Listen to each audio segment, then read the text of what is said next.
जो क्वेश्चंस बताए गए थे, जैसे ये जो लास्ट वाला आपको ये बताया गया था, तो इसका आपको हमने प्रोसीजर समझा दिया था और हमने ये आपको बताया था कि इस टाइप के क्वेश्चन चाहे वो कांस्टेंट एक्सेलेरेशन के हो या वेरिएबल एक्सेलेरेशन के, जब भी आपसे रिटार्डेशन आपको दिया गया हो और आपसे क्या पूछा गया हो, डिस्टेंस या डिस्प्लेसमेंट, डिस्टेंस, तो आपको अलर्ट रहना, क्योंकि अगर रिटार्डेशन है तो डिस्टेंस की कंडीशन में अगर बाई चांस पार्टिकल रिटर्न हो जा रहा है तो फिर चीजें बदल जाती हैं। तो वही कंडीशन यहां पर थी कि यहां पर रिटार्डेशन की सिचुएशन आ रही थी और उसने डिस्टेंस आपसे पूछा था।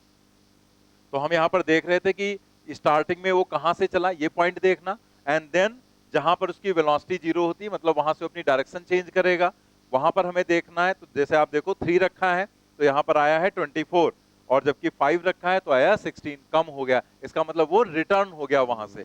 तो जब रिटर्न होगा तो डिस्टेंस एक्चुअल पाथ लेंथ होगी और वो यहां पर इस तरह से पूरा आपको जोड़ना पड़ेगा, ठीक है।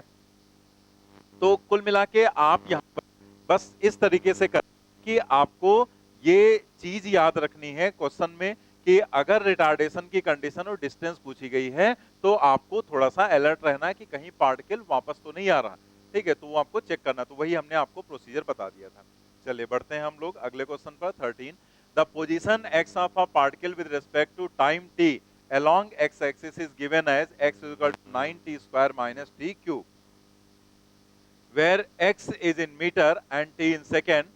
What will be the position of this particle when it achieves maximum speed along positive x direction? ठीक है, मतलब यहां पर क्या कहा गया कि वो मैक्सिमम स्पीड जब वहां पर अचीव करेगा, ठीक है, तो यहां पर वो पार्टिकल किस लोकेशन पर होगा, what will be the position, उसकी पोजीशन आपको बतानी है। तो उसने यहां पर आपको एक्स एक्सिस के अलॉन्ग पोजीशन तो दे रखी है, तो ये पोजीशन आपको कितनी दी गई है, x is equal to 9t square minus t cube. अब उसने कहा क्या, what will be the position of this particle, उसकी position when it achieves maximum speed. तो पहले तो आप स्पीड देखो कि स्पीड का फार्मूला क्या होगा या स्पीड का फंक्शन क्या बनेगा, ये आप देखेंगे ना पहले। तो सबसे पहले आप स्पीड के लिए फंक्शन देखेंगे, तो आप यहां पर लिखेंगे v is equal to d x divided by d t. तो ये हो जाएगा यहां पर 9t स्क्वायर, या ऐसे लिख देते हैं यहां पर, नीचे लिखेंगे जैसे अगर आप v लिखेंगे तो v क्या होगा, dx डिवाइडेड बाई dt। तो v की वैल्यू जब इसका dx बाई dt करेंगे तो कितना, 18t, वही nx n माइनस वन, तो 2 पहले आएगा तो हो जाएगा 18 और 2 माइनस वन 1, तो यानी कि 18t और माइनस 3t स्क्वायर हो जाएगा, ठीक है। ये यहां पर वेलोसिटी का फंक्शन बन जाएगा।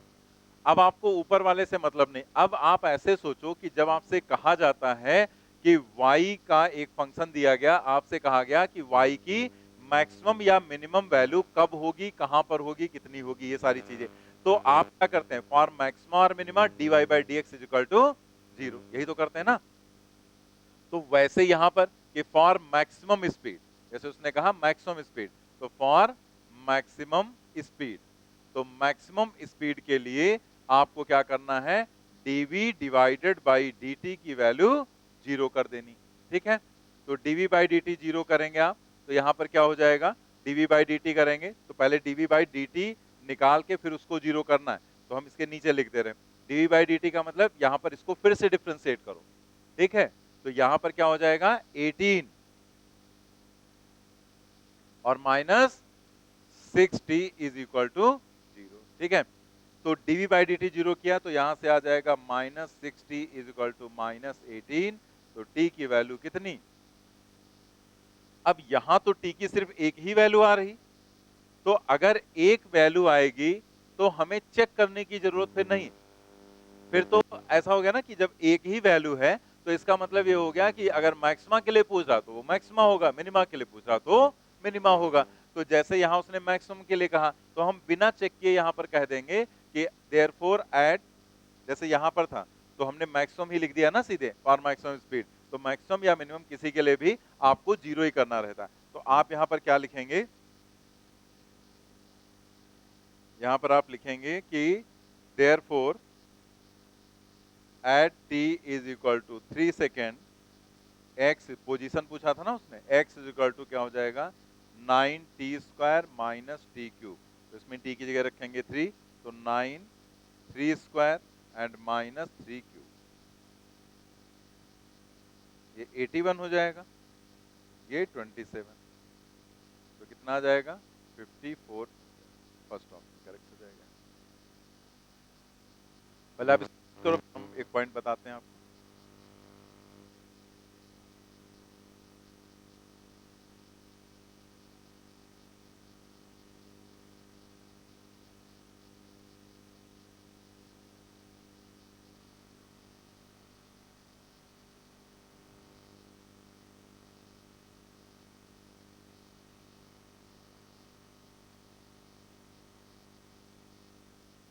नोट कर लिया आपने? अब जैसे यहाँ पर कुछ लोग के दिमाग में आता है कि जब मैक्सिमम मिनिमम करना था तो वो लोग क्या करते हैं, dx बाई dt को जीरो करने लगते हैं, कहते हैं भाई y बराबर इतना, तो dy बाई dx ही तो बताया गया था जीरो करना।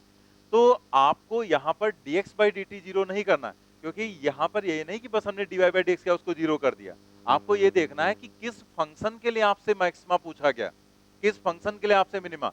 तो अगर उसने वेलोसिटी के लिए मैक्सिमम या मिनिमम की बात की है, जैसे उसने कहा मैक्सिमम स्पीड, तो स्पीड को चेक करना है ना कि वो मैक्सिमम कब होगा मिनिमम, तो हम स्पीड के फंक्शन को डिफरेंशिएट करके जीरो करेंगे।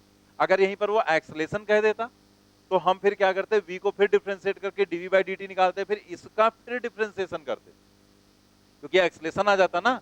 फिर एक्सेलेरेशन कब मैक्सिमम होगा तो हम dA बाई dt को जीरो करेंगे। मतलब जिस चीज का मैक्सिमा या मिनिमा देखना है उसको जीरो करना, उसके dy बाई dx को जीरो करना है। तो यहां पर समझ में आ गई बात कि अगर आप dx बाई dt को जीरो करते तो गलत होता ना, क्योंकि आप x की मैक्सिमम वैल्यू थोड़े देखने जा रहे हैं, आप v की स्पीड की मैक्सिमम वैल्यू को देखने जा रहे हैं। तो स्पीड की मैक्सिमम वैल्यू के लिए स्पीड के डिफरेंशिएशन को आपको जीरो करना है। मतलब हमें ये दिमाग में रखना है कि अगर y मैक्सिमम करना है तो हमें dy बाई dx जीरो करना है, ठीक है। अब y क्या है, वो यहाँ पर क्या था, स्पीड, तो स्पीड को हमें डिफरेंशिएट करके उसको जीरो करना है यहाँ पर, ठीक है। एक बात ये हो गई। अब दूसरी चीज आप देखो यहाँ पर, एक चीज और की, जैसे आप कहते हैं कि आपने यहाँ लिख दिया मैक्सिमम स्पीड, हमें क्या पता कि मैक्सिमम ही होगा कि मिनिमम होगा, ठीक है, हमने चेक किया नहीं। तो हमने क्या कहा कि आपके लेवल में नॉर्मली क्या है कि जब आपको वहां पर एक ही चीज, जैसे आपको मैक्सिमम पूछा गया या मिनिमम पूछा गया और एक ही वैल्यू निकल कर आ रही, तो वो वही होगा ही, वो आप बिना चेक के भी उसको लिख सकते हैं कि वो मैक्सिमम के लिए होगा। और अगर चेक करना चाहे तो आप कर सकते हो। चेक करने के लिए जैसे हमने dv बाई dt ये निकाला, अब dv बाई dt ये है, अगर आप d2v यहाँ अगर चेक करना है तो आप क्या करते, यही करते हैं ना कि dv डिवाइडेड बाई dt की वैल्यू है 18 माइनस 60, तो d2v divided by dt square, ये अगर आप करेंगे तो 18 का 0 और t का 1, तो क्या आएगा, क्या आया है ये, मतलब इसमें t ही नहीं आ रहा, तो आप t की वैल्यू 3 और 4 कुछ रख तो सकते नहीं है। तो इसका मतलब ये पहले से ऑलरेडी नेगेटिव ही है, और ऑलरेडी वो नेगेटिव, तो नेगेटिव का मतलब क्या होता है, यानी कि वो ऑलरेडी वो मैक्सिमम के लिए ही सिचुएशन है। तो बिना चेक किए ही हम लोगों ने कर लिया, और चेक भी किया तो भी वही रिजल्ट आ रहा है, ठीक है, हो गया ना। तो यहाँ पर इस तरह से हमें करना था और ये चीज आ जाएगी यहाँ पर, ठीक है। तो ये मैक्सिमम के लिए कंडीशन t=3 आई, उसी को हमने x में रखकर पोजीशन कैलकुलेट कर ली। यहाँ पर अगर आप देखो तो मैक्सिमम स्पीड के लिए dv बाई dt को हम एक्सेलेरेशन ही तो बोलते हैं, तो एक्सेलेरेशन ही एक तरह से उसका हमने जीरो किया है। लेकिन आपको अगर हम डायरेक्ट बताते तो ये चीज समझ में नहीं आती, तो हमने क्या किया, जो मैक्सिमम मिनिमम पढ़ा उसी का यूज कर लिया, वो आसानी से हमें समझ में आ जा रहा है, ठीक है, कि बस जिस फंक्शन को हमें मैक्सिमम या मिनिमम करना उसका डिफरेंशिएशन जीरो करना है हमें, ठीक। आगे बढ़ते हैं। If the relation between distance and time t is of the form t is equal to alpha x square plus beta into x, ठीक है, ये आपको दिया गया है। A and B being appropriate constants, then the retardation of the particle is, आपको यहाँ पर रिटार्डेशन बताना है, क्या हो जाएगा, फंक्शन सही है ना, alpha x square plus beta x, ठीक है। अब आप देखो उसने कहा है then the retardation of the particle, तो रिटार्डेशन का मतलब हमें ए निकालना है, ठीक है, वही हमें ए कैलकुलेट करना, उसी से हमें पता चल जाएगा वो एक्सेलेरेशन है रिटार्डेशन है क्या है। तो अगर ये उल्टा होता, एक्स इधर होता और टी इधर होता, तब तो बहुत आसान था, dx बाई dt करते वेलोसिटी, और d2x बाई dt स्क्वायर करते एक्सलेशन तुरंत। लेकिन यहाँ उल्टा हो गया, t इधर है और x इधर है, तो हमें यहाँ पर इसे थोड़ा सा थिंक करना पड़ेगा। तो हम क्या करेंगे कि जैसे dx बाई dt करते हैं, जब आप करते हैं dx डिवाइडेड बाई dt, तो इसको आप क्या लिखते हैं, v। तो अगर dt डिवाइडेड बाई dx हो जाए, 1/v लिख देंगे, ठीक है। तो आप ये दिमाग अपना लगाओ यहाँ पर कि अगर हम dt बाई dx कर दें तो यहाँ 1/v आ जाएगा, और फिर v as a function of x, यानी कि v और x का रिलेशन आ जाएगा ना। और जब आपको v और x का, यानी कि जो वहां s हमने लिखा था, तो s हो या x हो, कुछ भी सिंबल हम लिख सकते हैं कि v और x का अगर रिलेशन है तो आप एक्सेलरेशन कैसे निकालते हैं। v, तीन फॉर्मूले बताए गए थे ना, कि अगर s as a function of t दिया गया है तो आप d2s बाई dt स्क्वायर करेंगे, अगर v as a function of t दिया गया है तो dv बाई dt करेंगे, और अगर v as a function of s दिया गया है तो v dv बाई ds करते हैं। ये तीनों चीजें एक्सप्रेशन को निकालने के लिए, तीनों आपको करवाया था, तीनों आपको याद रखना है। यानी कि हमने क्वेश्चन की स्ट्रेटजी समझ ली कि अगर हम इसे dt बाई dx करते हैं तो हम इसे लिखेंगे 1/v, और 1/v अगर यहां पर लिख दिया तो 1/v यानी कि v और x का रिलेशन हो जाएगा। और अगर हमें v और x का रिलेशन पता है तो हम इस कॉन्सेप्ट के हिसाब से एक्सलेशन फाइंड आउट कर सकते हैं, ठीक है।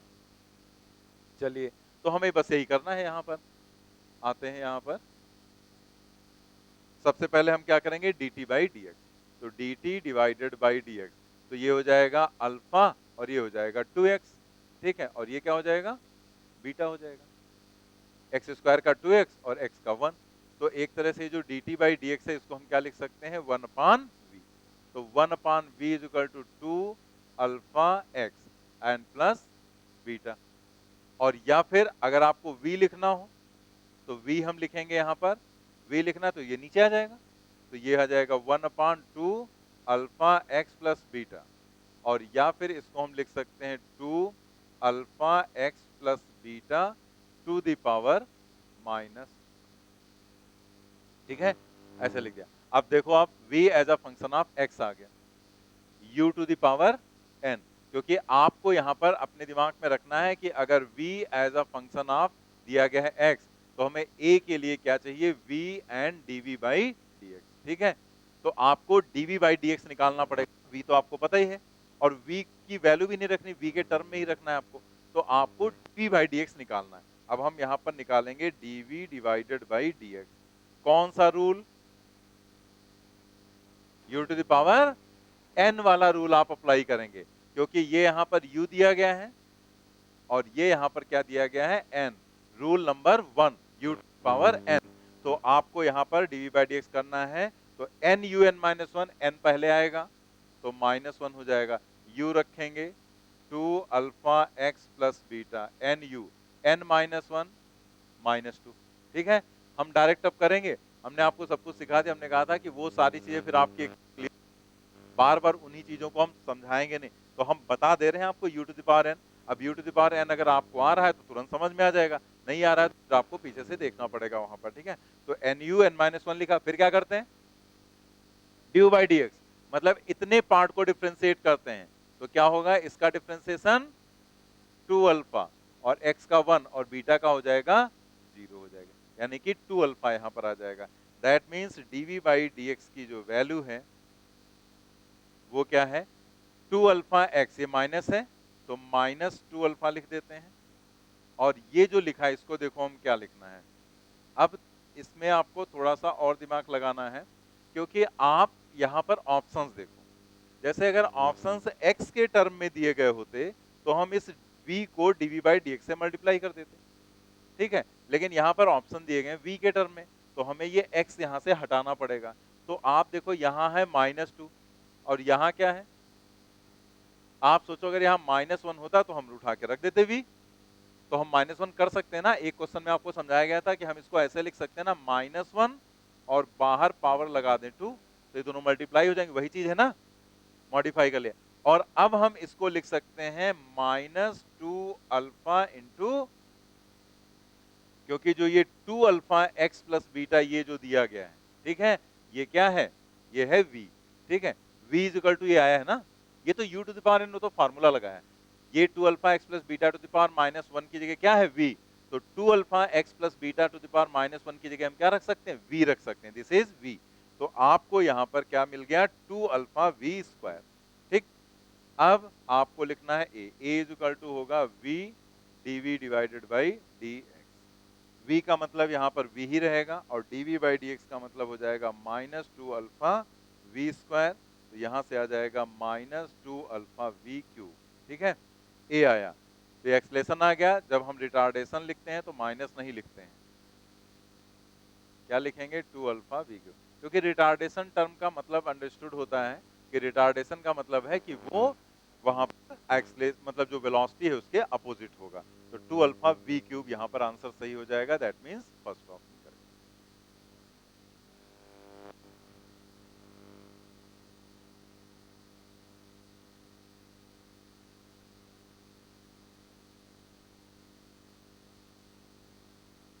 जो नेक्स्ट क्वेश्चन है 15, वो बिल्कुल इसी वाले कॉन्सेप्ट पर आपके यहाँ पूछा गया था नीट में क्वेश्चन, जल्दी से उसे करेंगे, सभी लोग ट्राई करेंगे। वो इससे बहुत ही ज्यादा आसान, इसमें जैसे दो पार्ट थे, यहाँ पर भी था, आपको थोड़ा सा सोचना था, फिर यहाँ पर फिर आपको थोड़ा थिंक करना था। आपके यहाँ जो क्वेश्चन पूछा गया था इसी कॉन्सेप्ट पर, बट उसमें कुछ भी थिंक नहीं करना है, जस्ट डिफ्रेंशिएट करके मल्टीप्लाई कर देना है।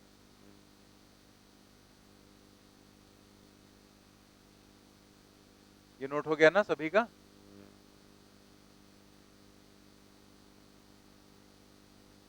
तो नेक्स्ट हम लोग देख, नोट कर लिया था ना? नहीं, करो जल्दी।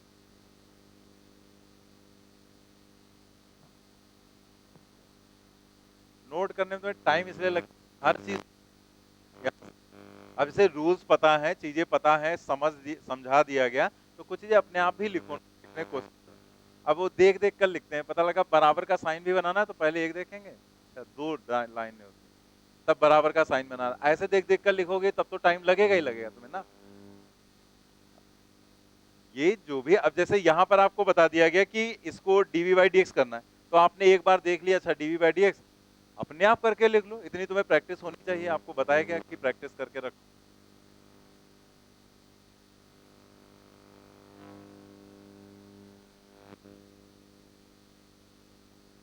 15 निकाला, क्या आएगा, फोर्थ ऑप्शन। देखो कुछ लोग 15 भी सॉल्व कर लिए, कुछ लोग अभी 14 नोट ही कर रहे हैं।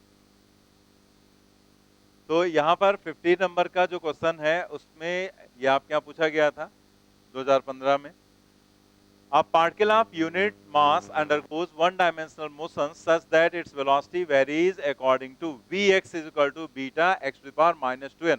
हमने आपको बताया था कि ये जो ऐसे लिखा जाता है कहीं पर, तो ये मल्टीप्लिकेशन में नहीं होता है, ठीक है। ये गलती कुछ लोगों ने टेस्ट में की थी कि v, हम आपको समझा चुके हैं कि v ऐसे लिखा गया है, तो ये इसका मतलब v इंटू एक्स नहीं है, ठीक है, ये चीज नहीं, इसका मतलब v as a function of x, तो ये चीज एक्चुअल में क्या है, ये v ही है, v इंटू एक्स नहीं, v as a function of, मतलब v को x के टर्म में लिखा गया, तो यहाँ पर beta x to the power -2n है, तो यहाँ पर इसको v ही समझा जाएगा। तो आप देखो यहाँ पर हमने लिखा v is equal to beta x to the power -2n, where beta and n are constant and x is the position of the particle. The acceleration of the particle as a function of x is given by, acceleration आपसे पूछा गया, तो अब acceleration क्या है, आपको क्या बताया गया कि अगर v as a function of x दिया गया है तो acceleration क्या होगा, बोलो बोलो, v dv by dx हो जाएगा। तो इसका मतलब आपको सीधा सीधा इसमें क्या करना है, dv by dx और उसको उठाकर v से मल्टीप्लाई कर देना, v तो आपको दिए गया है, दोनों चीजों को मल्टीप्लाई करके लिख देना है। तो आप यहां जब dv by dx करेंगे तो इसमें तो डायरेक्ट हो जाएगा ना, क्योंकि ये तो x to the power n ही लिखा हुआ है, इसमें कोई u to the power n थोड़े अप्लाई करना है। u to the power n तो उसमें जिसमें एक फंक्शन दिया जाता है, जैसे इसमें था, तो इसमें ये पूरा ये x का फंक्शन था, तो यहाँ u to the power n लगा, ये तो सीधा है x to the power n, x to the power n का डिफरेंशिएशन nx(n-1), तो आप यहाँ पर क्या लिखेंगे, -2nx और n-1 मतलब -2n-1, बस ये dv by dx हो गया। अब a लिखना है, a क्या हो जाएगा, v dv divided by dx, v की वैल्यू आपको पहले से पता है, वही तो फंक्शन दिए गया है x माइनस 2n, और dv बाई dx क्या हो गया, ये हो गया बीटा, माइनस लगा देते हैं यहाँ पर, ठीक है, ये माइनस यहाँ पर लगाते हैं, minus beta 2 into n x to the power minus 2n minus 1, ठीक है। तो आप यहाँ पर इसे अरेंज करके लिखें, बीटा और बीटा बीटा स्क्वायर हो जाएगा, तो माइनस 2n बीटा स्क्वायर, ये हो गया ना। और हमने आपको क्या बताया था, पावर्स ऐड हो जाती हैं अगर बेस सेम है, ये हम आपको बता चुके हैं, a to the power m और a to the power n लिखा है, तो इसको हम लिखते हैं a to the power m plus n। तो यहाँ पर ये x की पावर है और यहाँ पर x की पावर है, मतलब जैसे यहाँ a है दोनों जगह, वैसे यहाँ दोनों जगह x है, तो पावर्स ऐड हो जाएंगी। तो जब पावर्स ऐड होंगी तो minus 2n minus 2n minus 1, तो माइनस 2n हो जाएगा माइनस 4n माइनस 1, बस इसका आंसर। तो minus 2n beta square x to the power minus 4n minus 1, कौन सा, फोर्थ ऑप्शन यहाँ पर सही हो जाएगा। जिन लोगों ने निकाला था बिल्कुल सही है उनका। देखो वही क्वेश्चन था, वैसे ही कॉन्सेप्ट था, v dv by dx, but ये क्वेश्चन सोचो कितना आसान था, जस्ट v दिया गया था, dv बाई dx करके दोनों को मल्टीप्लाई करके लिख देना था।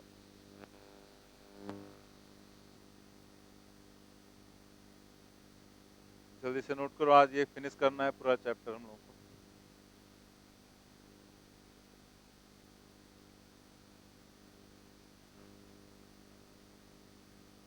नोट कर लिया आपने?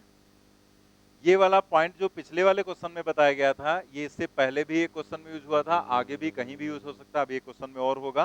तो ये जरूर ध्यान रखो कि जैसे -2 है लेकिन आपको -1 चाहिए, तो आपने इसको ऐसे लिख लिया, अपने हिसाब से उसको मॉडिफाई करके लिख लो, और यहाँ पर पावर्स क्या होती है, मल्टीप्लाई हो जाते हैं। ये जरूर याद रखो, इसे कैलकुलेशन में है, यूज होता रहता है। m और n अलग अलग लिया है तब तो m प्लस n हो जाएगा, लेकिन अगर a m और पावर n है तो दोनों मल्टीप्लाई होकर लिख दिए जाते हैं mn। जैसे a की पावर मान लिया यहाँ पर कुछ भी होता 3 और उसके ऊपर 2 लिख देते, तो इसको हम क्या लिखते, a की पावर 6 लिखते मल्टीप्लाई करके, ठीक है। अलग अलग है तब जुड़ जाएगा, लेकिन अगर उसी के ऊपर दूसरी पावर लगा दी तो ये दोनों पावर्स मल्टीप्लाई होती हैं, ठीक है। तो चलिए हम लोग यहाँ पर देखते हैं अगला question, question number 60। A particle moves a distance x in time t according to equation x is equal to t plus 5 to the power minus 1, t plus 5 to the power minus 1. The acceleration of particle is proportional to, ये ना, the acceleration of particle is proportional to। अब यहाँ पर अगर आप देखो तो इसमें 3 जगह पर आपको वेलोसिटी दी गई और एक जगह पर डिस्टेंस दिया गया है। अगर ऑप्शन देखें, मतलब उसने कहा वेलोसिटी किसके एक्सेलरेशन किसके प्रोपोर्शनल होगा, तो हम एक्सेलरेशन को रिलेट करने की कोशिश करेंगे किसके साथ, वेलोसिटी के साथ। जैसे अगर एग्जाम में होते तो हम डिस्टेंस के साथ रिलेट करने की कोशिश नहीं करते, क्योंकि डिस्टेंस के साथ करते तो मान लिया नहीं आता आंसर, तो फिर हमें वेलोसिटी फिर से चेक करना पड़ता है। तो अगर हम वेलोसिटी के साथ रिलेट करेंगे तो अगर आंसर आ गया तब तो ठीक है, वरना डिस्टेंस वाला उठा के टिक कर देंगे। तो हम वेलोसिटी के साथ इसको रिलेट करने की कोशिश करेंगे। तो पहले आपको यहाँ दिया क्या गया है, आपको दिया गया है x is equal to t plus 5 to the power -1। अब आपको एक्सलेशन निकालना है, मतलब 2 बार डिफरेंशिएट करना होगा। तो पहले एक बार डिफरेंशिएट करके हम वेलोसिटी कैलकुलेट करेंगे, तो v होगा dx डिवाइडेड बाई dt। कौन सा रूल लगेगा, u to the power n, और कोई तरीका तो है नहीं। तो ये यहाँ पर जो टर्म है ये है u, और ये जो टर्म है इसको हम कहेंगे n। तो आप यहाँ पर करेंगे n(un-1) that is -1 t plus 5 n(un-1), तो -1 -1 -2 हो जाएगा n(un-1), और देन हम क्या करेंगे du बाई डी, यहाँ पर dt करेंगे, मतलब इसको t के रेस्पेक्ट में करना है ना, तो du बाई dt। तो इसको डिफरेंशिएट करेंगे तो t का डिफरेंशिएशन हो जाएगा 1 और 5 का हो जाएगा 0, 5 का हो गया 0। तो एक तरह से जो v है वो आ जाएगा -t plus 5 to the power -2, ठीक है, यही तो आ गया।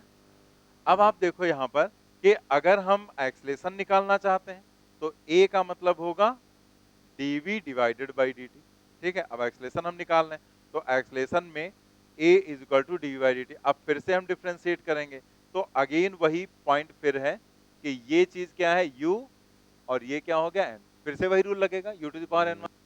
तो आप यहां पर फिर से वही अप्लाई करो, तो n u n minus one, तो ये माइनस पहले से है और ये एन आएगा पहले, माइनस माइनस प्लस हो जाएगा, तो आप यहां लिखेंगे 2, ठीक है, एन हो गया।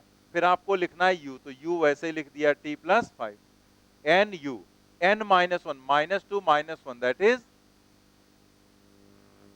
N u n minus one, और देन यू को डिफ्रेंशिएट करेंगे, टी का डिफ्रेंसिएशन 1 और 5 का 0, ठीक है। तो अब आपको ये n u n minus one वाला जो concept u to the power n है वो आना चाहिए, और हमने वहां पर आपको 4-5 एग्जाम्पल्स करवा दिए थे, ठीक है। तो वो एग्जाम्पल्स की प्रैक्टिस आपको होनी चाहिए और कुछ करना नहीं। बाकी तो हमने क्या कहा था कि बहुत ज्यादा वहां प्रैक्टिस के लिए हमने कोई क्वेश्चंस नहीं दे रखे हैं, इसलिए नहीं दिए क्योंकि हमने जितने कराए हैं उतने ही आपके लिए इंपॉर्टेंट। हम चाहते हैं ज्यादा नए नए करने के बजाय उन्हीं को बार बार कर करके देखो आप, ठीक है, उन्हीं को बार बार रिपीट करो कि वो सारे स्टेप सब क्वेश्चंस के जो तरीके उसमें बताए गए सब रट जाएं, और उसके बाद जगह जगह हम अप्लाई तो कर ही रहे हैं, इसलिए तो पूरा असाइनमेंट दे दिया गया उसी के जस्ट बाद, सारे कैलकुलस के क्वेश्चन है, 25 के 25 27 क्वेश्चन जो भी दिए गए हैं वो कैलकुलस के ही हैं, कि मतलब ये पूरे ही वही चीज यहाँ पर आ रही है n u n minus one वाला रूल। तो आपके वो उतने प्रैक्टिस हो जाएगी एग्जाम्पल्स की प्लस इनकी प्रैक्टिस, उतना सफिशिएंट है, बाकी तो पूरे फिजिक्स में जगह जगह आता ही रहेगा, ठीक है। तो हमने यहाँ कर लिया।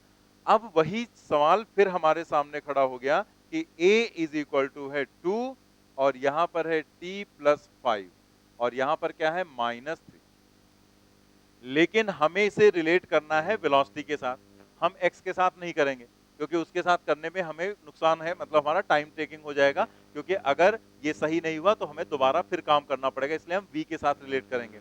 वेलोसिटी के साथ रिलेट करने का मतलब हुआ कि हमें यहाँ पर पावर मिल जाए कितनी, -2, अगर -2 मिल जाए तो यहां से आप प्रोपोर्शनलिटी देखो क्या आएगी, यहां से आप देखो इट इंप्लाइज दैट कि v is proportional to t plus 5 to the power -2, ठीक है, t plus 5 to the power -2, मतलब हमने माइनस हटा दिया प्रोपोर्शनलिटी की वजह से, कि हमें चूंकि प्रोपोर्शनली उसने पूछा ना, प्रोपोर्शनल पूछा है तो हमने ये हटा दिया।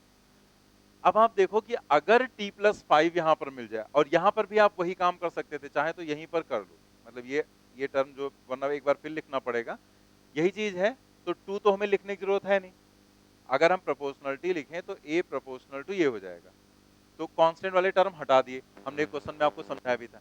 तो आप यहां देखो कि अगर ये हमें -2 मिल जाए तो हम उसकी जगह पर v लिख सकते हैं और v के साथ रिलेशन पता चल जाएगा, लेकिन अब डायरेक्ट तो यहां मिल नहीं रहा है, तो आप यहां पर पहले क्या लिखो, t प्लस 5 मॉडिफाई करना है हमें, और यहां लिख दो -2 चाहिए, हमने -2 लिख दिया उठाकर, ठीक है। लेकिन ऐसा थोड़ा कि -2 चाहिए तो -2 लिख दिया बस हो गया काम, ऐसा तो गड़बड़ हो गया ना, -3 को -2 थोड़े लिख देंगे, मतलब हमें मॉडिफाई करना है। तो हम क्या करेंगे, यहां पर इसकी पावर को रखना वही है -3 ही, तो हमें अगर -3 चाहिए तो हम एक काम कर सकते हैं ना, यहां पर 3/2 लिख सकते हैं, जितना यहां लिखा उतने से डिवाइड कर दो। अब आप दोनों को मल्टीप्लाई करोगे तो क्या होगा, 2 कैंसिल हो जाएगा और -3 आ जाएगा। तो ये मॉडिफाई करना मतलब ये कैलकुलेशन का पार्ट है, ठीक है, ये यहाँ कोई फिजिक्स नहीं लग रही, इसमें क्या है, मैथमेटिकल कैलकुलेशन का पार्ट है, कि हमें यहाँ -3 था लेकिन लाना था -2, तो हमने उठाकर -2 लिखा, बाहर 3/2, अंदर मल्टीप्लाई करेंगे 2 कैंसिल हो जाएगा, वही आ जाएगा। इसका मतलब हमने मॉडिफाई किया है, मतलब उसमें कोई चेंज नहीं हुआ है वही चीज। अब आप आराम से लिख सकते हैं यहाँ पर इसकी जगह पर v, क्योंकि यहाँ पर देखो आप v प्रोपोर्शनल टू क्या है, t plus 5 to the power -2, that means a proportional to हो जाएगा v, इसकी जगह पर लिख दिया, और पावर क्या हो जाएगी, यानी कि acceleration is proportional to velocity to the power 3/2, first option यहाँ पर करेक्ट हो जाएगा, ठीक है।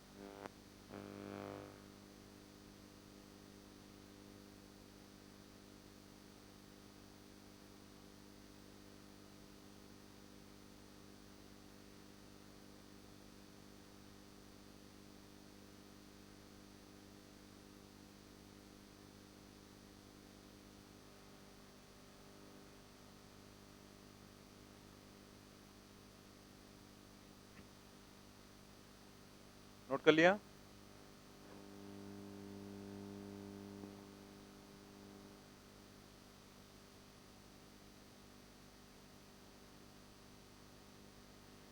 चलिए इसके बाद हम लोग देखते हैं नेक्स्ट क्वेश्चन नंबर 17।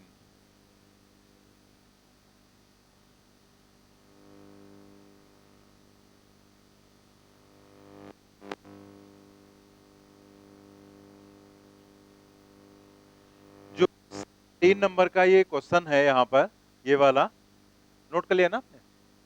जो 17 नंबर का क्वेश्चन है, इसके दो तरीके हैं। ये क्वेश्चन काफी पहले एक बार आपके यहाँ पूछा गया था, तो इसीलिए हमने क्वेश्चन को डाला यहाँ पर कि ये क्वेश्चन अगर आप प्रीवियस ईयर में देखेंगे तो आप कहीं ना कहीं इसमें थोड़ा सा फंस जाएंगे, आपको कुछ प्रॉब्लम हो सकती है, तो इसीलिए इस क्वेश्चन को हमने यहाँ पर डाल दिया। एक बात। दूसरा एक पॉइंट है कि इसके दो तरीके हैं क्वेश्चन को सॉल्व करने के, तो हम दोनों मेथड बताएंगे। मतलब दो तरीके हैं तो दोनों मेथड आपको हम सिखाएंगे। उसका रीजन है क्योंकि इसमें हम एक और ऐसा पॉइंट सीखने जा रहे हैं जो पॉइंट बहुत जगह पर हम यूज करते हैं आगे, ये कैलकुलस वाला जहां पर पॉइंट आता है।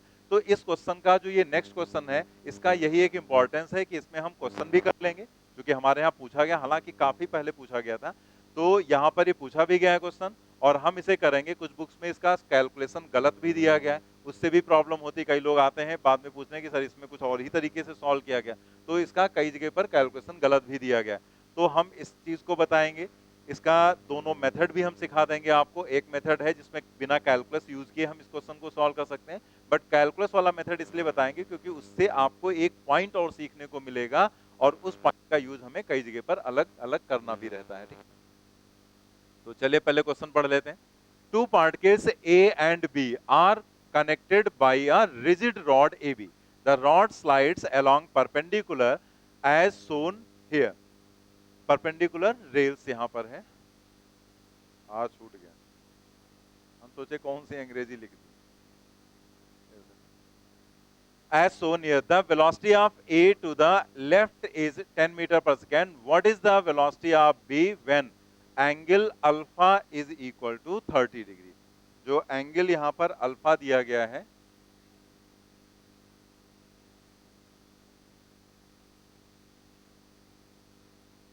Alpha is equal to 30 degree. तो आपको यहाँ पर जो क्वेश्चन है पहले समझना है। तो क्वेश्चन में जैसे आपको ये दिखाई दिया गया है कि कैसे यहाँ पर दिया गया है इस तरीके से, तो ये दो पार्टिकल्स हैं, जैसे यहाँ पर एक पार्टिकल को हमने बी मान लिया यहाँ पर, और एक को हमने ए मान लिया। अब उसने यहाँ पर कहा क्या है कि इन दोनों के बीच में एक रिजिड रॉड यहाँ पर कनेक्ट कर दी गई। रिजिड मतलब उसकी लंबाई चौड़ाई, मतलब लंबाई उसकी अब बढ़ेगी नहीं ना घटेगी, मतलब जो है वो रिजिड है, जैसा है वैसा ही रहेगा वो, तो ये रिजिड है। अब उसने कहा कि जब हम इसे इधर की तरफ पुश कर रहे हैं, ठीक है, ये इधर जा रहा है, तो ये वाला जो है ये ऊपर जाएगा,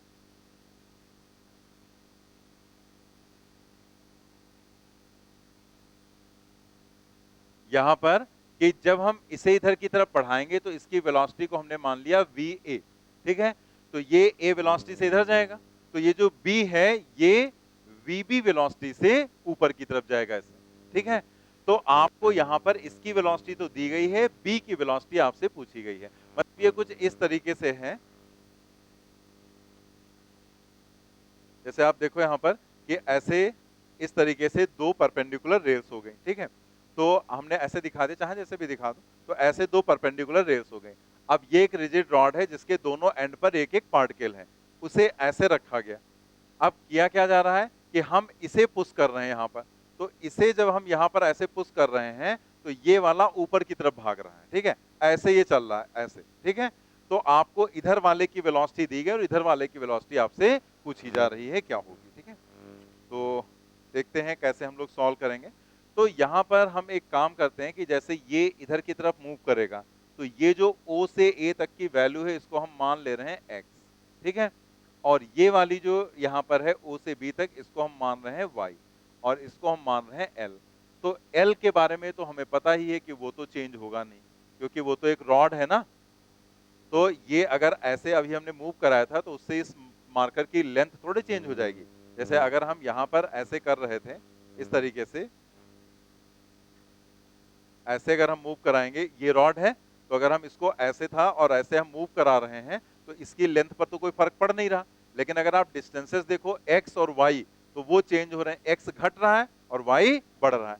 ये इधर जाएगा तो l पर इफेक्ट नहीं पड़ेगा, x कम होगा और y बढ़ेगा यहाँ पर, ठीक है। तो x एक तरह से जो है वो आप इतने पॉइंट की या इस ओरिजिन के रेस्पेक्ट में इसकी इसकी पोजीशन भी तो बोल सकते हैं कि x क्या है, इस a पार्टिकल की पोजीशन ही तो है, और ये y क्या है, ये b पार्टिकल की पोजीशन है। और पोजीशन का जो रेट ऑफ चेंज होता है उसको हम बोलते हैं वेलोसिटी। वेलोसिटी तो बोलेंगे ना, dx by dt करोगे तो क्या होगा, वेलोसिटी।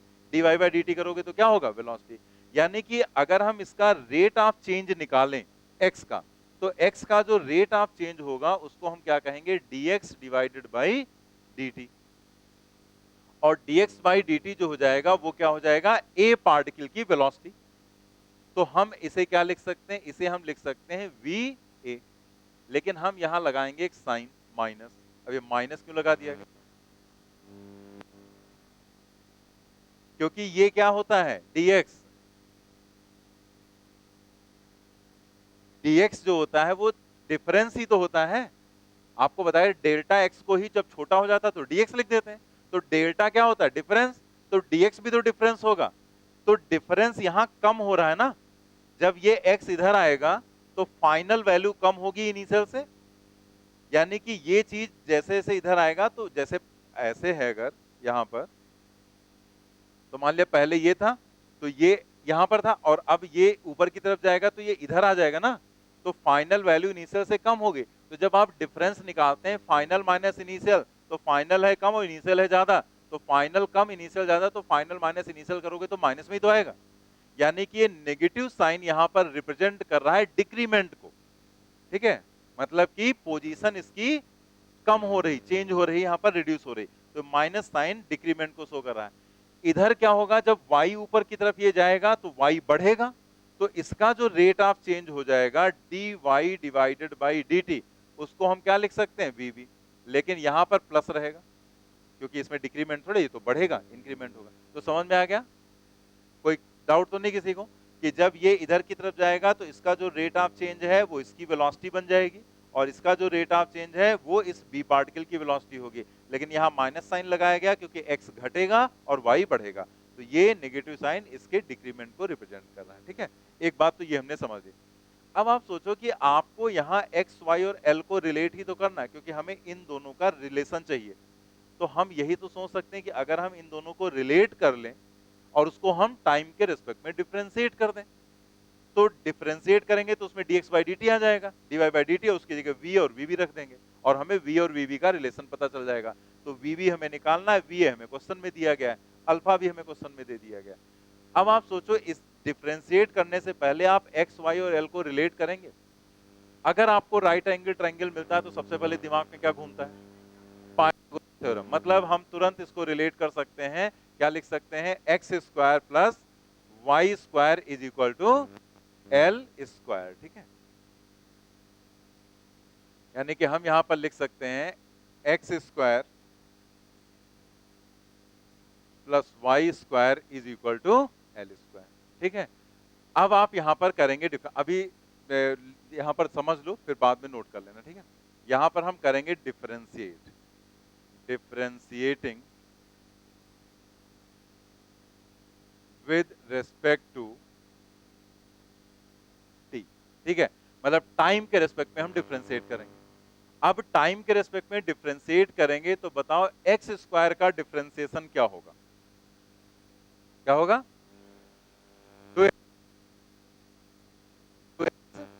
dx by dt। अब यहीं पर देखो तुमने गड़बड़ किया कि नहीं। आपको हमने क्या कहा था कि जो भी पीछे पढ़ाया जाए उसको आपको याद करना है, याद रखना है उसे, खाली u to the power n रट लेने से नहीं। u to the power n में और भी एक लास्ट एग्जांपल में हमने बताया था कि जब आपको दो वेरिएबल्स दिए जाते हैं और किसी तीसरे के रेस्पेक्ट में आपको डिफरेंशिएट करना होता है, तो आप क्या करते हैं, आप u to the power n का कॉन्सेप्ट यूज करते हैं। और यहां पर अगर आप देखो तो l तो कांस्टेंट है, लेकिन x और y दोनों वेरिएबल हैं। लेकिन जब दोनों वेरिएबल हैं लेकिन डिफरेंशिएट आप टाइम के रेस्पेक्ट में कर रहे हो, यानी कि किसी तीसरे के रेस्पेक्ट में डिफरेंशिएट कर रहे हो, तो आपको u to the power n apply करना है, ना कि 2x। अगर 2x लिख दोगे तो गलत हो जाएगा, 2y लिख दोगे गलत हो जाएगा। तो याद रखना जरूरी है जो बताया गया। यही हम आपसे कहते हैं कि इतनी प्रैक्टिस करो कि जब वो पॉइंट आपके सामने आए तब आपको वो याद आ जाना चाहिए। अब जैसे हमने बता दिया ये चीज, अब तुम हाँ सर याद आ गया हमको, क्या फायदा हुआ, कोई फायदा निकला? आपको पहले ही याद आ जाना चाहिए ना। ये आया, जैसे हमने कहा यहां पर डिफरेंशिएट करना टाइम के रेस्पेक्ट में, तो आपके दिमाग में घूम जाना चाहिए वो पॉइंट डिफरेंशिएशन का, कि यहां वेरिएबल है एक्स वाई, लेकिन ये टी कहां से आ गया, तो तुरंत दिमाग में आएगा कि ये दोनों वेरिएबल है, ये तीसरा आ गया। तो फिर तुरंत उसी एग्जांपल पर जाना चाहिए कि तीन अगर वेरिएबल्स हो गए तो आपको u to the power n use करना है। तो ये पॉइंट इस चीज को देखते ही तुम्हें याद आ जाए, तब माना जाता है कि आपने सही तरीके से रिवीजन किया है। अब बाकी बैठे हैं, याद दिला, हाँ हाँ हाँ हाँ हो गया सर, उससे क्या मतलब, एग्जाम में हम थोड़े चलेंगे साथ में, हाँ हाँ तुमको ये देखो ये वहां बताया था, करो करो करो, तुम यहाँ बताया, ये तो एग्जाम में होगा नहीं, एग्जाम में तुमको देना बैठना है, तो तुम्हें वहां पर अपने आप याद आना चाहिए, ठीक है। तो इतना ज्यादा रिवाइज करो कि वो अपने आप सारी चीजें दिमाग में घूमने लगे उससे रिलेटेड। और ये पॉइंट जो तुम्हें लगता है ना, ये तुम्हें लगता होगा ये बहुत कठिन काम है, ये कठिन नहीं होता, ये बहुत आसान होता है। बस ये क्या मांगता है, ये रिवीजन मांगता है, बार बार रिवाइज करो, बार बार रिवाइज करो। जैसे आप, कई लोग कहते हैं सर रिवाइज करते हैं फिर भूल जाते हैं, तो अपना नाम नहीं भूल जाते हो, अपने पापा मम्मी का नाम नहीं भूलते हो, अपना घर का पता भूलते हो, क्यों नहीं भूलते हो? ऐसा थोड़े आज गए घर, दूसरे के घर में घुस गए, उसने मार के भगाया तुमको, होता है, होता है कहीं की नहीं, नहीं होता है ना, अपने ही घर में चले जाते हैं, मतलब बात भी मोबाइल से कर रहे हैं तब भी हमें पता है हमें आगे जाके इधर मुड़ना है फिर इसमें घुस जाना है, ठीक है। बोलते हो नहीं, इतनी प्रैक्टिस क्यों? क्योंकि उसकी प्रैक्टिस तुमने बहुत कर रखी, वो आप रोज वही काम कर रहे हैं, बार बार वही काम कर रहे हैं, तो वो ऑटोमेटिक आपके दिमाग में सेट है कि हमें क्या करना है, किधर जाना है, किधर मुड़ना है, कहाँ घुसना है, ठीक है, सारी चीजें क्लियर हैं। तो जब वो नहीं भूलते तो ये क्यों भूलते हो? क्योंकि इसका रिवीजन तुम नहीं करते, इसको बार बार रिवाइज नहीं करते, इसलिए बार बार भूल जाता है तुम्हें। तो रिवाइज करना, उस चीज को समझो, वो चीज अपने आप दिमाग में आ जाएगी अगर आप उसको बार बार रिवाइज करेंगे। और रिवीजन भी कैसे, जैसे हमने आपको बताया था कि जब रिवाइज करो तो आपके दिमाग में क्वेश्चन उठना चाहिए, क्यों ऐसा क्यों किया गया। अब जैसे तुमने रट लिया h बराबर half g t square, sir हमको फॉर्मूला याद है, h बराबर हाफ जी टी स्क्वायर होता है, हम क्या करें याद है तुमको? इससे क्या होगा, आपको ये याद रहना चाहिए कि ये जो h equal to half g t square लिखा गया है, ये कब यूज करना है, ये तुम्हें याद होना चाहिए कि ये तब यूज होगा जब जीरो से किसी भी बॉल को ड्रॉप करेंगे तो वो टी टाइम में कितनी डिस्टेंस चलेगी, h equal to half g t square. तो अगर ऐसे याद है तब तो उसका कोई मतलब है, खाली h बराबर हाफ जी टी स्क्वायर रटे बैठे हैं, v बराबर रूट टू जी एच रटे बैठे हैं, क्या फर्क पड़ेगा अगर आपको याद भी है तो? अगर आपको ये याद है कि ये फॉर्मूला हम तब यूज करेंगे जब जीरो से किसी बॉडी को ड्रॉप करेंगे तो h डिस्टेंस के बाद उसकी वेलोसिटी, पूरा सेंटेंस आपको केस का याद होना चाहिए, ठीक है। तो प्रैक्टिस करो इस तरह से, और ऐसे करने में लगता है टाइम, और तुम कहते हो हमारे पास टाइम ही तो है नहीं, इतने सारे अकाउंट चेक करने होते हैं रोज हमें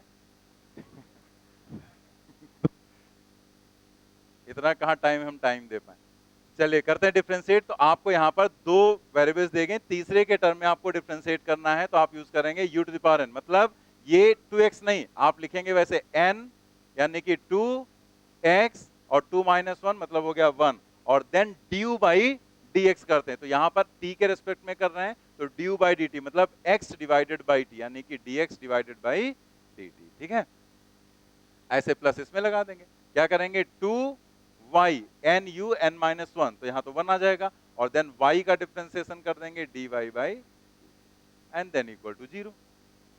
उसमें थोड़े लगा दें 2l dl बाई dt, क्योंकि वो तो कांस्टेंट है, तो कांस्टेंट का डिफरेंशिएशन 0 होता है, तो वो 0 हो जाएगा। अब आप यहाँ वैल्यू रखो 2x dx by dt, dx by dt क्या है माइनस va, तो आपने यहाँ रखा माइनस va, और plus 2y dy by dt क्या है vb, that is equal to 0। तो आप यहां पर लिखेंगे vb आपको निकालना है, तो इसको इधर ही रखते हैं, 2y vb that is equal to 2x va, ठीक है। तो यहां से आप देखो ये 2 कैंसिल हो जाएगा, and then vb is equal to आ जाएगा x upon y into x upon y alpha के टर्म में क्या होगा, x upon y sine alpha cos alpha tan alpha cot, tan 30 cot होगा, है ना, समझो। Base upon perpendicular, perpendicular upon base होता है टेन, और बेस अपान परपेंडिकुलर कॉट हो जाएगा, तो x upon Y cot alpha होगा, टेन का उल्टा हो जाएगा, तो यहां पर आ जाएगा, ये आ जाएगा कॉट अल्फा, और यहां पर आ जाएगा va, ठीक है। अब आप वैल्यूज डाल दो, तो यहाँ पर वैल्यूज डालेंगे तो VB is equal to cot alpha की वैल्यू क्वेश्चन में आपको दी गई थी 30 डिग्री, और यहाँ पर VA भी आपको प्रोवाइड कर दिया गया था कितना 10। आप चाहें तो इसको ऐसे लिख लो पहले VA कॉट अल्फा, ठीक है।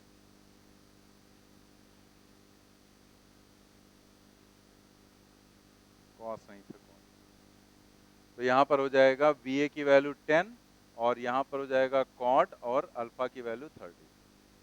कॉट 30 डिग्री कितना होता है, √3 होता है, ठीक है। 10 का उल्टा √3, और √3 की वैल्यू 1.73, तो यहाँ 10 इंटू 1.73 दैट इज 17.3, यही आंसर हो जाएगा, ठीक।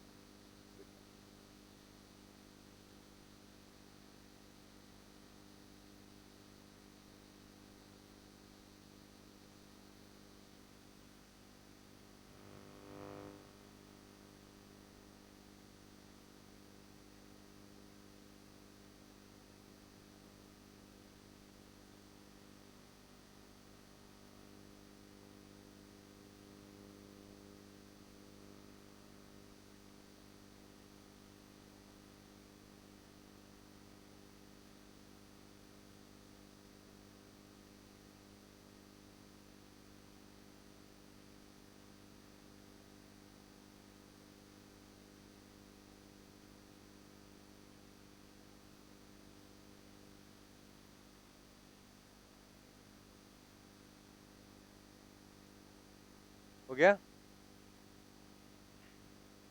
अब इसी क्वेश्चन का हम लोग एक और मेथड देखते हैं जिसमें आपको ये डिफरेंशिएशन वगैरह की रिक्वायरमेंट ही नहीं पड़ेगी, ठीक है। कंपोनेंट्स करके हम लोग कर लेंगे, लेकिन ये हमें बताना इसलिए था क्योंकि इसमें आपने एक नई चीज सीखी यहाँ पर, ठीक है, कि ये जैसे ऐसे लिखा हुआ तो इंक्रीमेंट डिक्रीमेंट वाला कॉन्सेप्ट आपको थोड़ा सा समझ में आ गया कि कहीं पर इंक्रीमेंट है तो उसको हम प्लस लिखेंगे, डिक्रीमेंट है तो उसे हम माइनस में लिख सकते हैं, इस तरीके से। साथ में हमें ये समझ में आया कि जो एक पॉइंट आपको बताया गया था डिफरेंशिएशन में, तो वो पॉइंट हमें किस तरीके से यूज करना है, तो वो भी हम लोग को यहाँ समझ में आ गया कि x था स्क्वायर में, लेकिन हमें 2x नहीं लिखना था। अगर यहाँ x के रेस्पेक्ट में डिफरेंशिएशन होता तब इसको 2x लिखते और इसमें हम 2y dy by dx लिख देते, लेकिन यहाँ पर क्या था, तीसरे के रेस्पेक्ट में था, तो हम u to the power n वाला कॉन्सेप्ट यूज करेंगे। तो इतनी बातें हमें यहाँ पर अलग से समझ में आ गए। कुछ क्वेश्चंस ऐसे आपके सामने आएंगे जहां पर आपको ये कॉन्सेप्ट यूज करना पड़ेगा, और पूछे भी गए हैं क्वेश्चन, तो इसलिए आपको ये चीज सिखाना जरूरी था। अगर इसका कहीं यूज ना होता तो हम इसका ये वाला मेथड बताते ही नहीं आपको, हम सीधे दूसरा मेथड बताते, वो बहुत आसान है, उसमें ये सब कुछ नहीं करना पड़ेगा। तो सीख लेते हैं, क्योंकि बाई चांस जैसे क्वेश्चंस कभी कभी रिपीट हो जाते हैं, आ गया सामने तो आप वैसे कर सकते हैं। तो हम लोग देखते हैं यहाँ पर नेक्स्ट मेथड जो है,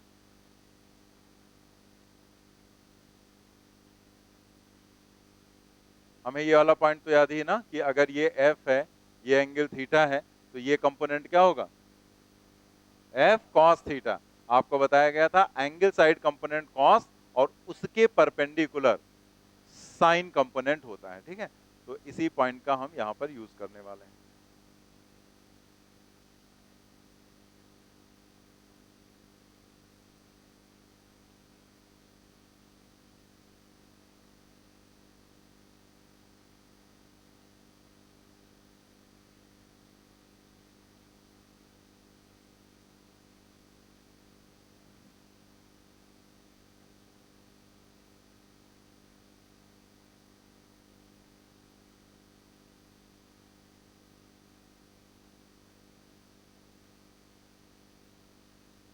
अब आप यहां पर जरा देखो कि जो ये ए है ये इधर मूव करेगा, और ये वाला जो एंगल यहां पर दिया गया है वो एंगल क्या था, अल्फा, ठीक है।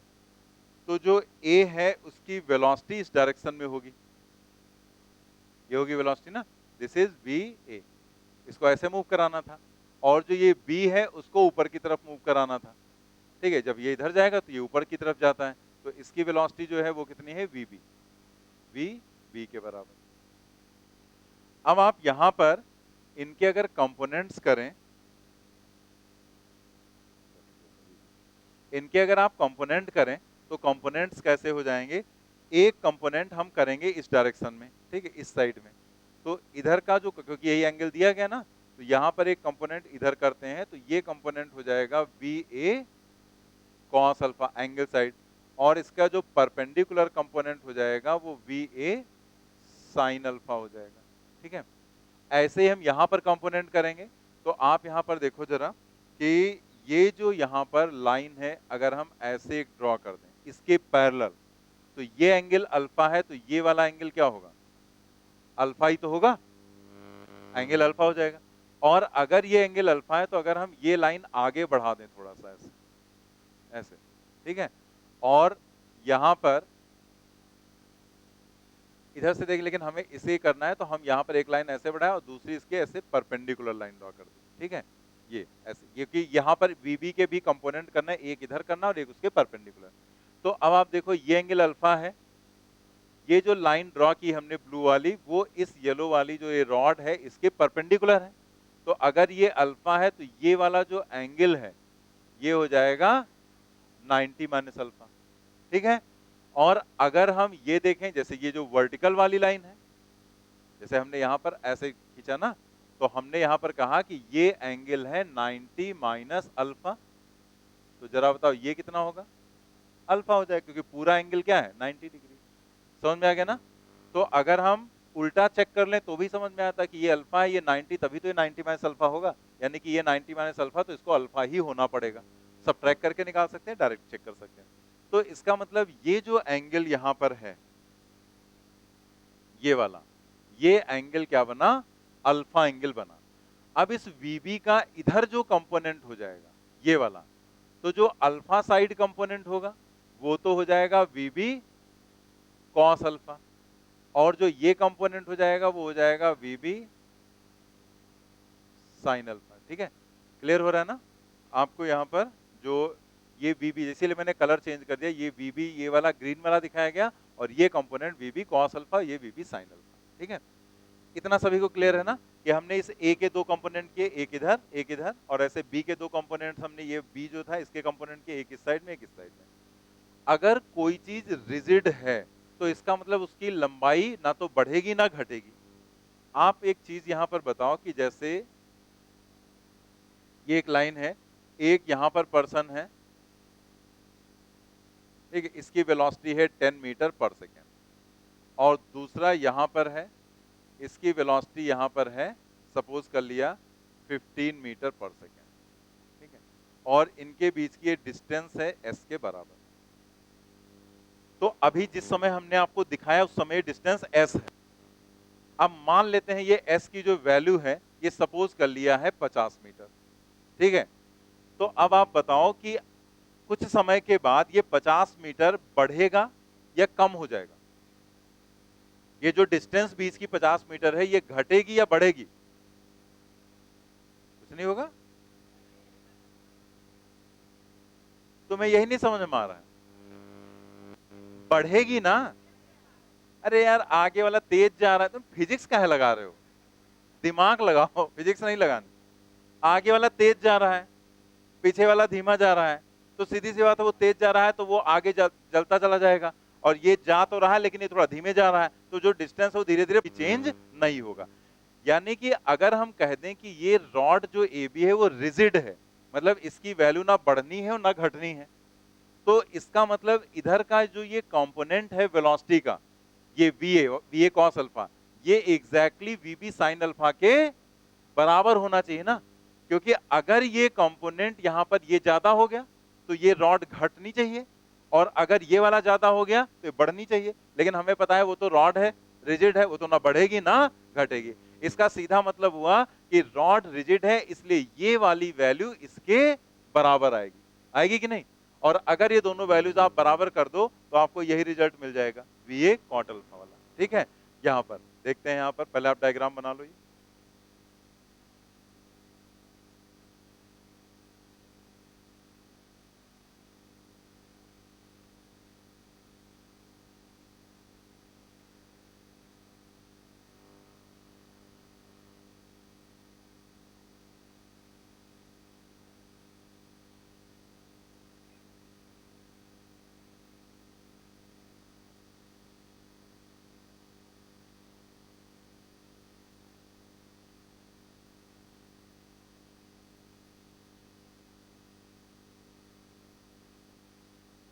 बना लेना diagram.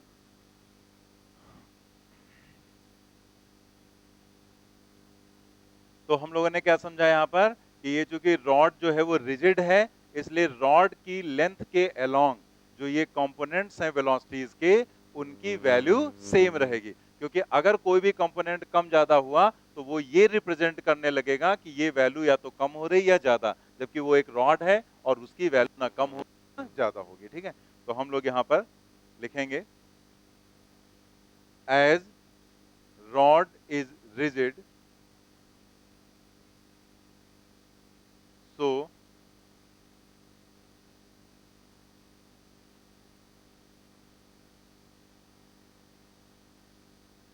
components of velocities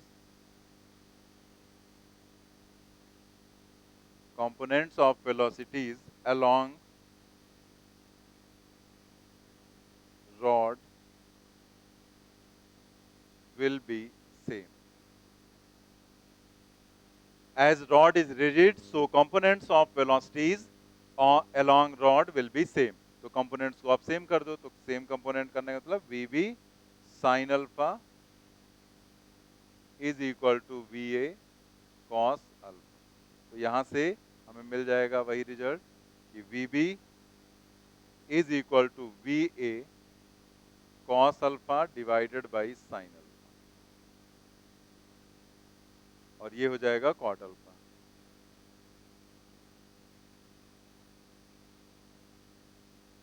VA cot 30. VA की वैल्यू जो है वो क्या है 10 और cot 30 होता है √3. वही सेम रिजल्ट आ जाएगा 1.73, दैट इज 17.3 मीटर पर सेकेंड. तो यहां पर आपको कोई डिफरेंशिएशन वगैरह नहीं करना पड़ा, बस जस्ट हमें कॉन्सेप्ट यूज करना पड़ा कि रिजिड रॉड है तो उसकी लेंथ में कोई चेंज होगा नहीं, इसलिए दोनों कंपोनेंट्स इक्वेट कर दिए. ठीक है,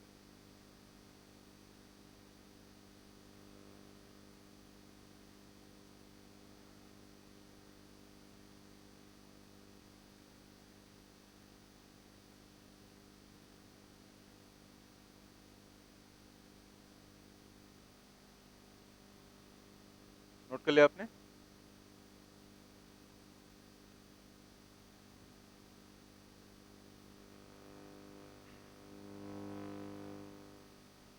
नेक्स्ट देखते हैं question number 18.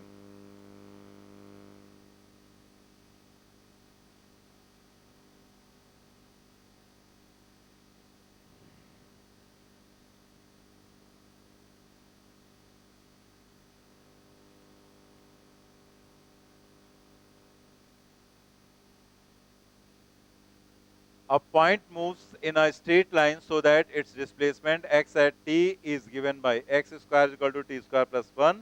Its acceleration is. अब यहाँ पर आपको एक चीज बस देखना है कि जो एक्सलेशन आपको निकालना है एक्स स्क्वायर किसके बराबर दिया गया टी स्क्वायर प्लस 1 के. एक्सलेशन निकालना है, लेकिन वो एक्सलेशन आपको एक्स के रिस्पेक्ट में निकालना है, मतलब एक्स के टर्म में आपको निकालना है. तो इसमें जैसे यूजुअल मेथड से अगर आप सोचोगे तो थोड़ा कैलकुलेशन ज्यादा हो जाता है, बहुत ज्यादा हो जाता है. जैसे आप यहाँ सोचे कि x है, आप यहाँ पर x इज इक्वल टू, ऐसे दिमाग में तो यही आएगा आपके. तभी ये क्वेश्चन एक्चुअल में कई जगह पर दिया भी गया है, तो इसीलिए मैं इसको क्लास में बता दे रहा हूँ कि आप थोड़ा सा थिंक कर सकते हैं इस तरह से भी. जैसे ऐसे आप करेंगे तो कैलकुलेशन थोड़ा लेंदी रहेगा. अगर 1/2 किया आपने, फिर आपने dx/dt किया, dx/dt करके आपने वेलोसिटी निकाला, फिर dv/dt करेंगे आप तो आपको एक्सलेशन मिलेगा, फिर आपको t हटाना रहेगा, तो t और x को आपको रिलेशन यहाँ पर दिया गया, उसी से आप t की वैल्यू निकाल कर उसमें रखेंगे तो आ तो जाएगा, लेकिन काफी ज्यादा कैलकुलेशन होगा, मतलब बहुत लेंदी कैलकुलेशन हो जाएगा.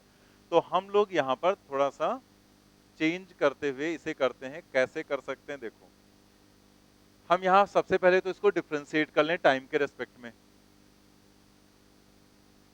Differentiating with respect to t. Differentiate करो, तो यहां पर हम स्क्वायर नहीं हटाएंगे, डायरेक्ट डिफ्रेंशिएट कर देंगे.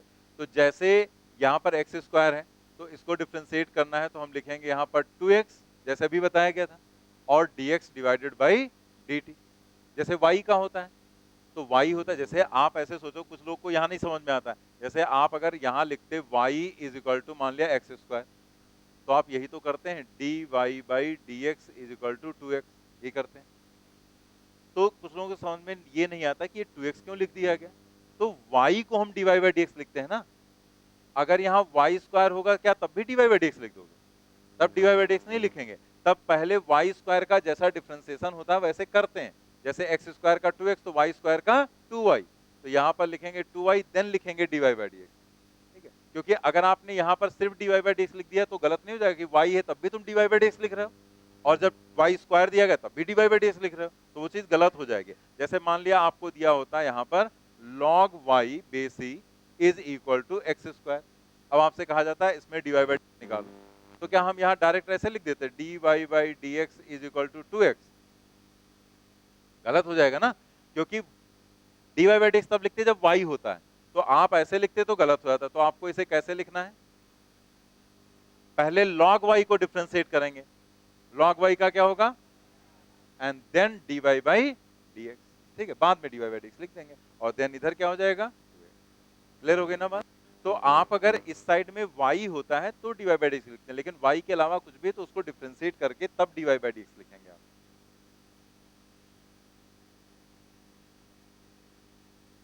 तो आप यहाँ पर देखो, यहाँ पर x था, t के रिस्पेक्ट में करना, जैसे वहां y और x बता रहे थे वैसे यहाँ पर x और t है, तो 2x dx बाई dt, और यहाँ क्या हो जाएगा 2t सिंपली, ठीक है, और 1 का हो जाएगा 0। तो यहाँ से आप देखो ये t कैंसिल हो गया। अब ये जो dx बाई dt है, dx बाई dt, इस dx बाई dt को हम लोग लिख सकते हैं v, और यहाँ पर हो जाएगा t डिवाइडेड बाई x। हमें क्या चाहिए, एक्सलेशन, तो एक्सलेशन का मतलब dv बाई dt, तो हम यहाँ पर dv बाई dt कर दें एक्सलेशन के लिए।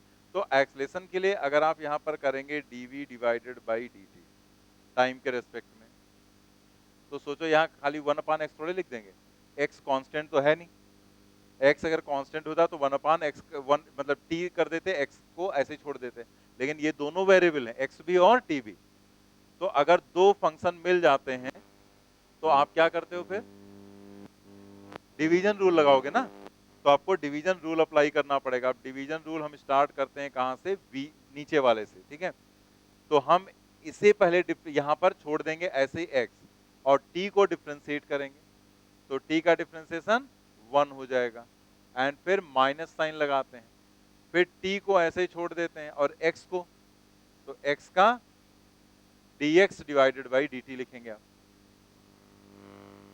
भी 1 लिखोगे, x का dx बाई dt लिखेंगे ना, क्योंकि t का 1 इसलिए हो गया क्योंकि dt अपान t के रेस्पेक्ट में कर रहे हैं ना, तो नीचे t आएगा ऊपर dt, तो वो दोनों कैंसिल हो जाएंगे इसलिए 1 हुआ, लेकिन dx बाई dt, और नीचे क्या हो जाएगा x स्क्वायर हो जाएगा।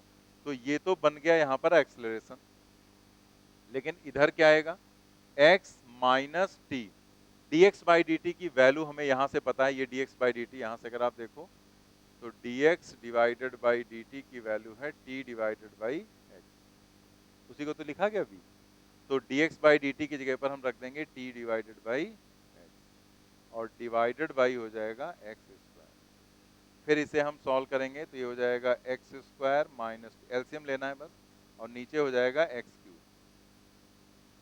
X square minus T into T, T square, और ये एक्स नीचे आ जाएगा तो एक्स क्यूब आ जाएगा।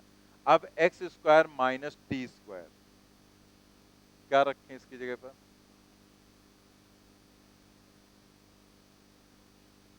X square minus t square को 1 यहां पर रखेंगे, तो यहां पर हम रख देंगे 1,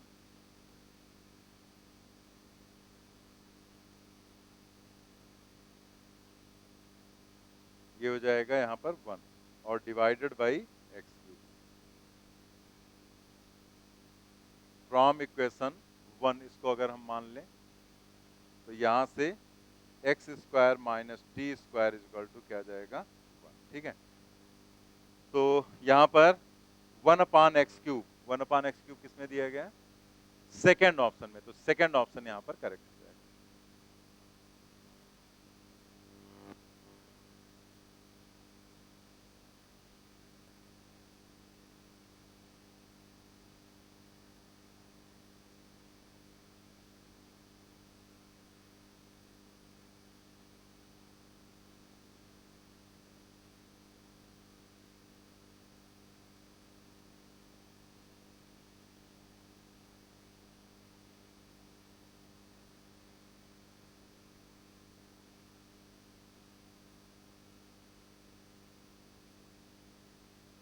ये क्वेश्चन अगर देखा जाए तो थोड़ा-सा आपके मतलब लेवल से थोड़ा-सा ऊपर का था क्वेश्चन, क्योंकि ये जैसे मैथ वाले स्टूडेंट होते हैं तो वो बहुत कैलकुलस के क्वेश्चन सुन के तो पूरी बुक ही करनी होती है, तो उनको तो आसानी से समझ में आता है कि हम यहाँ क्या जुगाड़ फिट करें।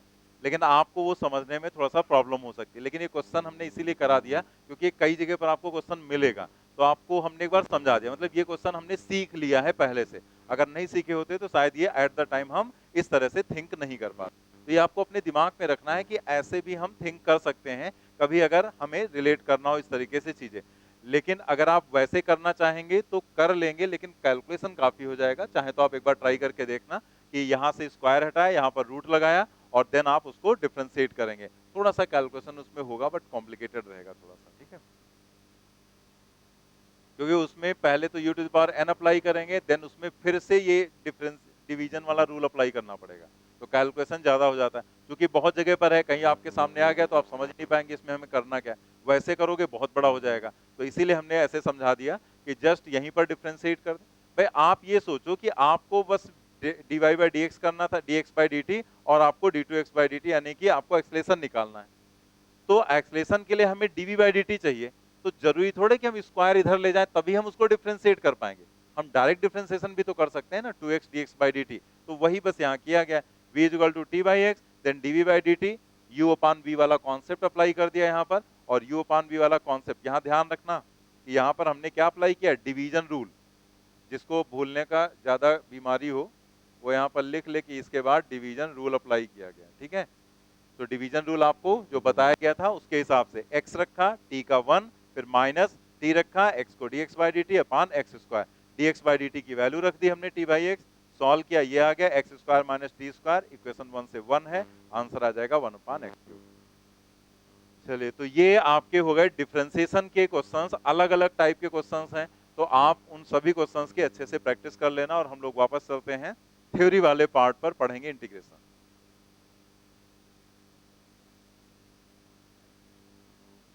इंटीग्रेशन जो है वैसे देखा जाए तो ये इंटीग्रेशन डिफरेंशिएशन भी थोड़ा सा कॉम्प्लिकेटेड होता है उससे भी, लेकिन हम लोग के लेवल में इंटीग्रेशन के जो क्वेश्चंस रहते हैं वो थोड़ा मतलब ज्यादा लेवल का नहीं पूछा था, वो आसान ही रहते हैं।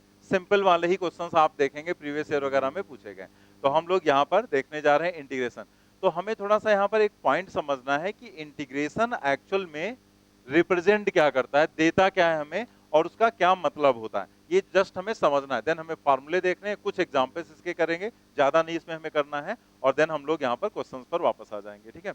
तो आप देखो यहाँ पर हमने आपको पहले बता दिया था कि integration is the process of summation, sum करने का प्रोसीजर होता है। तो वो तो एक जनरल हो गया कि हम इंटीग्रेट करते हैं तो उसका मतलब होता है सम करना, जोड़ना। हम जोड़ रहे हैं, समाकलन इसीलिए इसको बोला जाता है, हम इसको ऐड करने के लिए यूज करते हैं।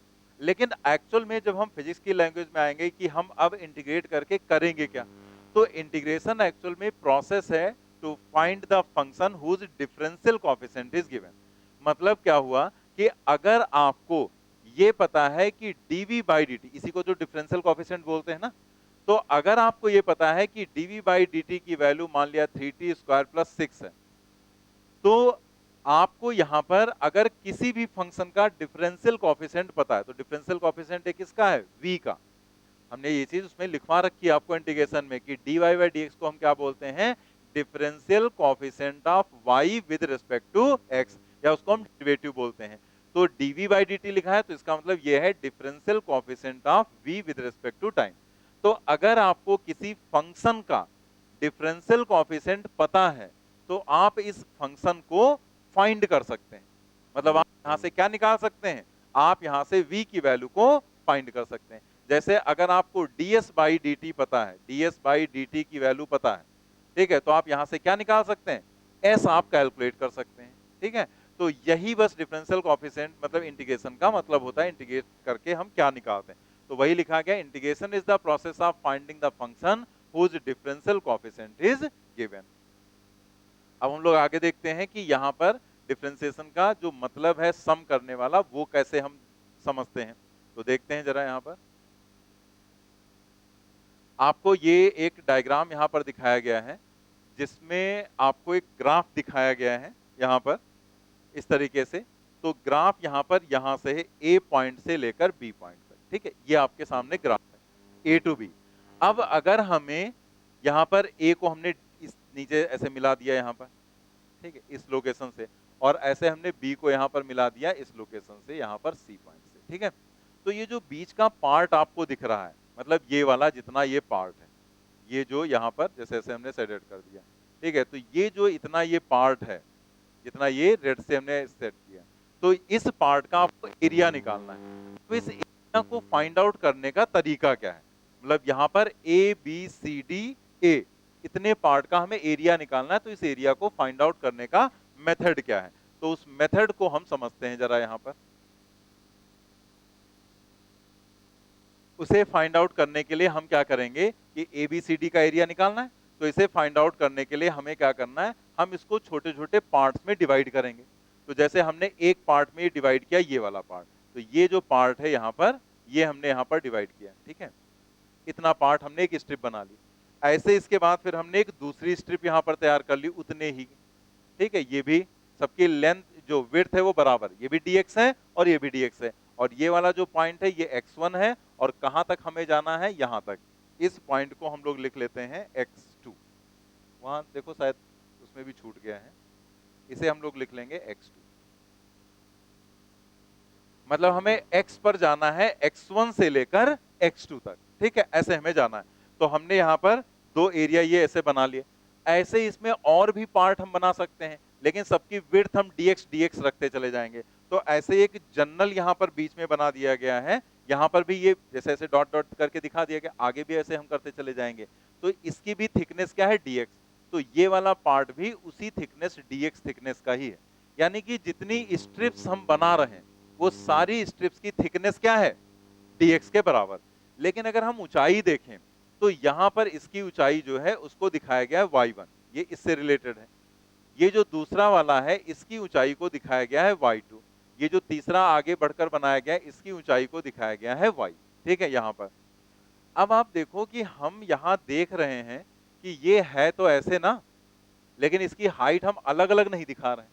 उसका रीजन क्या है कि जब हम बहुत बड़े पार्ट का एक बहुत ही छोटा सा पार्ट लेते हैं इतना, तो ये लगभग लगभग फ्लैट ही तो दिखता है हमें, लगभग, मतलब बिल्कुल एग्जैक्ट नहीं लेकिन लगभग फ्लैट दिखता है। यानी कि यहां से यहां तक में क्या कोई बहुत ज्यादा डिफरेंस होगा, नहीं होगा। ये dx यहां दिखाया बड़ा गया है, लेकिन होता तो dx बहुत छोटा है ना। हमने आपको ये चीज समझा रखी है कि dx तब हम लेते हैं जब x टेंड्स टू 0 की कंडीशन होती है, तो मतलब वही डेल्टा x। तो डेल्टा x बहुत छोटा है, अगर 0 की तरफ जा रहा है तब हम उसको क्या यूज करते हैं, dx। ये एकदम स्टार्टिंग में आपको समझाया था जब कैलकुलस शुरू की थी। तो इसका मतलब अगर हम ये दिखा रहे हैं बड़ा, लेकिन ये वास्तव में इतना भी बड़ा नहीं, ये बहुत ही छोटा है, ऐसे dx है, इतना पार्ट है समझ लो, इससे भी छोटा। तो ये लगभग लगभग क्या दिख रहा है, फ्लैट। तो वही यहां दिखाया गया कि अगर हम इसको कह रहे हैं कि ये dx है, तो ये जो पार्ट यहां पर है ये लगभग लगभग ये जस्ट फ्लैट पार्ट है, ये यहां तक नहीं दिखाना था, ये लगभग क्या दिख रहा है, फ्लैट पार्ट वहां पर दिख रहा है। तो ये अगर जस्ट फ्लैट है तो इसकी ऊंचाई को हम एक ही ले लेंगे, फिर हम अलग अलग थोड़े मानेंगे। जैसे जो ऊंचाई है यहाँ पर उस हाइट को हम सेम मान लेंगे, क्योंकि ये पार्ट जस्ट आपको क्या दिख रहा है, फ्लैट दिख रहा है। ये एरो यहां तक होना चाहिए, वो अंदर तक चला गया है, वहां तक नहीं होना चाहिए।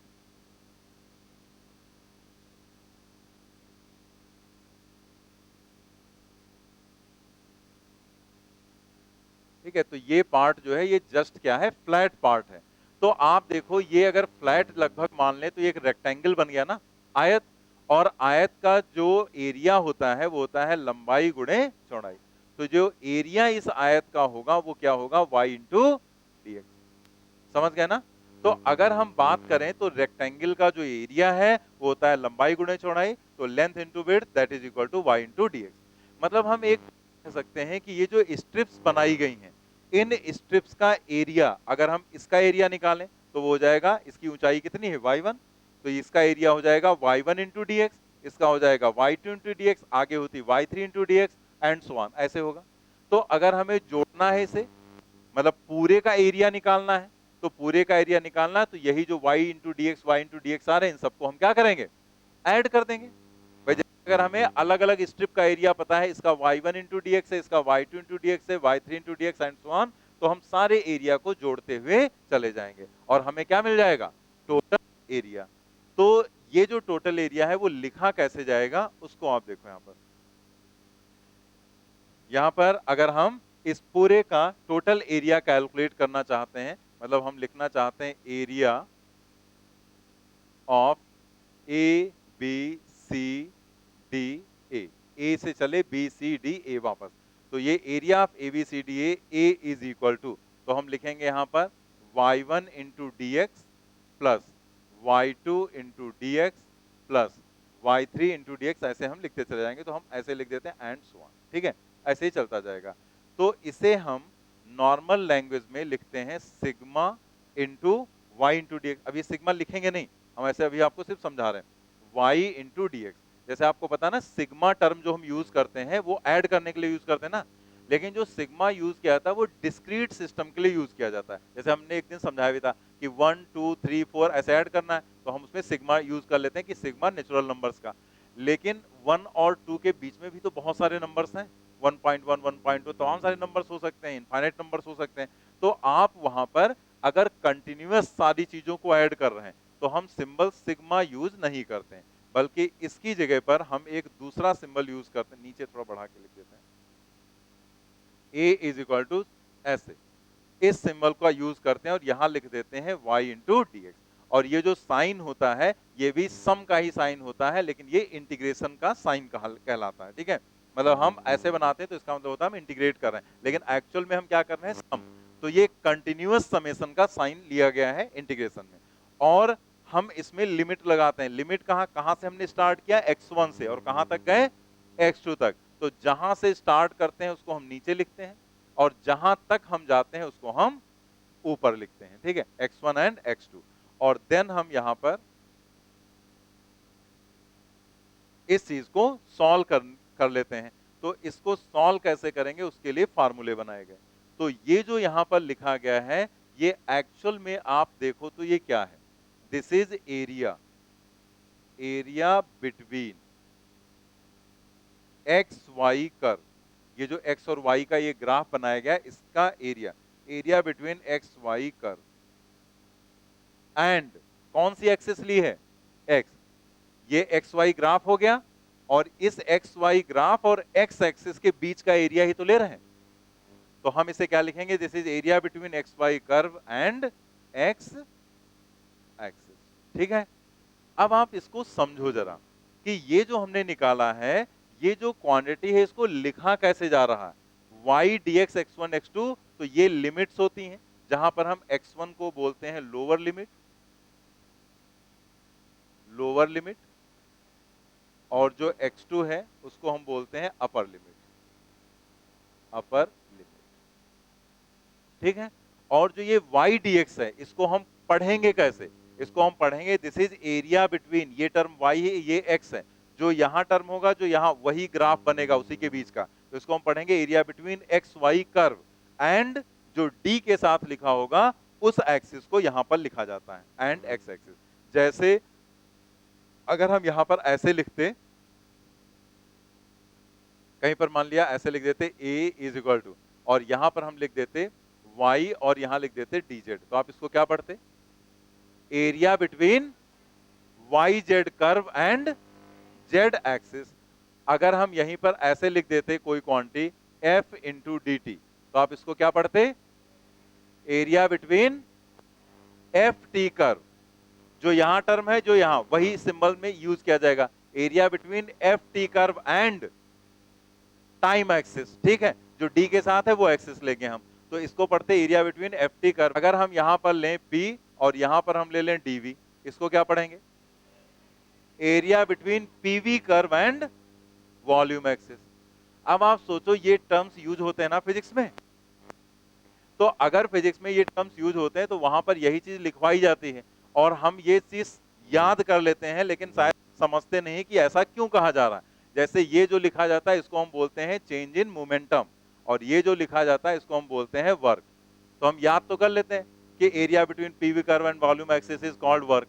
तो वो एरिया क्यों लिखा गया है, क्योंकि वो इस तरह के ग्राफ से एरिया निकाल के उतनी ही वैल्यू आती है जितनी वहां पर वर्क की वैल्यू होगी, या जितना वर्क वहां पर होगा उतना ही चेंज इन मोमेंटम आएगा। इसका एरिया का जो मैग्नीट्यूड होगा वो उतना ही आएगा जितना एक्चुअल में वहां चेंज इन मोमेंटम होगा। इसीलिए एरिया हमें उस पर्टिकुलर क्वांटिटी को रिप्रेजेंट कर देता है। तो अगर हमें ये कॉन्सेप्ट पता है कि इसको हम पढ़ते कैसे हैं, तो ये हमें कभी भूलेगा ही नहीं। जैसे आपके सामने आ गया, आपने कह दिया area between f t curve and time axis. अगर यहां पर P इंटू वी है तो कहेंगे area between P V curve and volume axis. ठीक है, बाकी लिमिट लगा देते हैं। जो भी यहां पर जैसे dt है तो यहाँ टाइम की लिमिट हो जाएगी t1 t2, यहाँ dv है तो यहाँ वॉल्यूम की लिमिट हो जाएगी v1 v2, मतलब जो d के साथ है उसी की लिमिट हमें रखनी होती है। ठीक है, तो यही पॉइंट हमें यहाँ पर एक तरह से समझना था। ये सब हटा देते हैं, आप इसे यहाँ पर नोट कर लो जो इधर लिखा गया।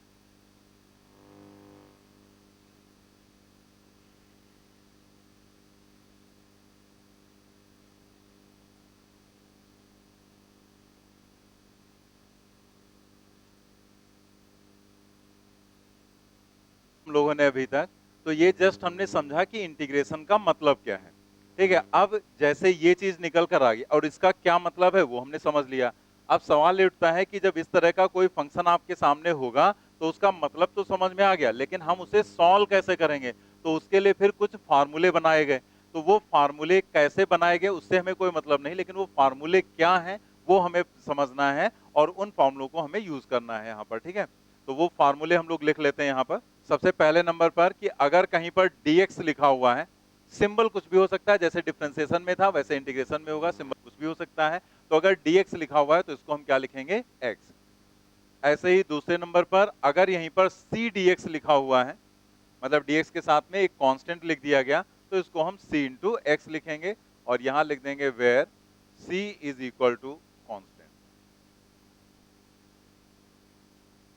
ठीक है, तो c is equal to constant. और ऐसे तीसरे नंबर पर अगर यहां पर लिखा हुआ है x to the power n dx, ठीक है, तो यहां पर हम इसे लिखेंगे x to the power n plus one divided by n plus one. ठीक है, ये इसका फॉर्मूला हो जाएगा। और यहां पर आपको ये ध्यान रखना है where n is not equal to minus one, जहां पर n की वैल्यू माइनस वन के बराबर नहीं होनी चाहिए। n is not equal to minus one, क्योंकि अगर ये माइनस वन हो जाएगा तो माइनस वन प्लस वन हो जाएगा वो जीरो और हो जाएगा वन अपान इन्फिनिटी। तो x to the power minus one अगर होगा तो उसका डिफरेंशिएशन का फॉर्मूला अलग होगा। नोट करें पहले से। तो ये फॉर्मूले बना दिए गए कि इन फॉर्मूलों का यूज करेंगे और इस तरह के फंक्शन को हम डिफरेंस यहां पर इंटीग्रेट कर लेंगे।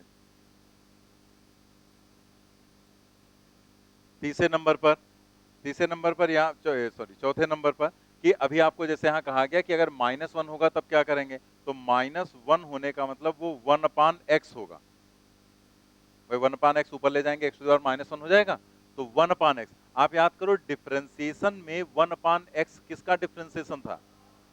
लॉग एक्स का। तो यहाँ वही उल्टा हो जाएगा, वन अपान एक्स का इंटीग्रेशन जो हो जाएगा वो लॉग एक्स हो जाएगा, लॉग एक्स बेस ई, जिसको आप ln x भी लिख सकते हैं, नेचुरल लॉग। तो हमने आपको बता दिया था ना कि ln x अगर लिखा हुआ है तो इसका मतलब होता है log x बेस ई, नेचुरल लॉग इसको बोलते हैं हम लोग, बेस ई। तो ये हो जाएगा log x बेस ई।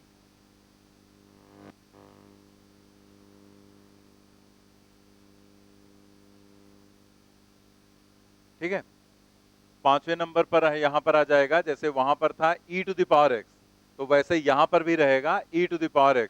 तो अगर हम e to the power x dx, यहां n नहीं लिख रहे हैं अभी हम, e to the power x सिर्फ लिख रहे हैं dx, तो e to the power x dx का e to the power x ही रहेगा, कोई चेंज ही नहीं इसमें आता। वही वैल्यू जब आप निकालेंगे वही सम होकर वही सेम वैल्यू आ जाएगी, e to the power x।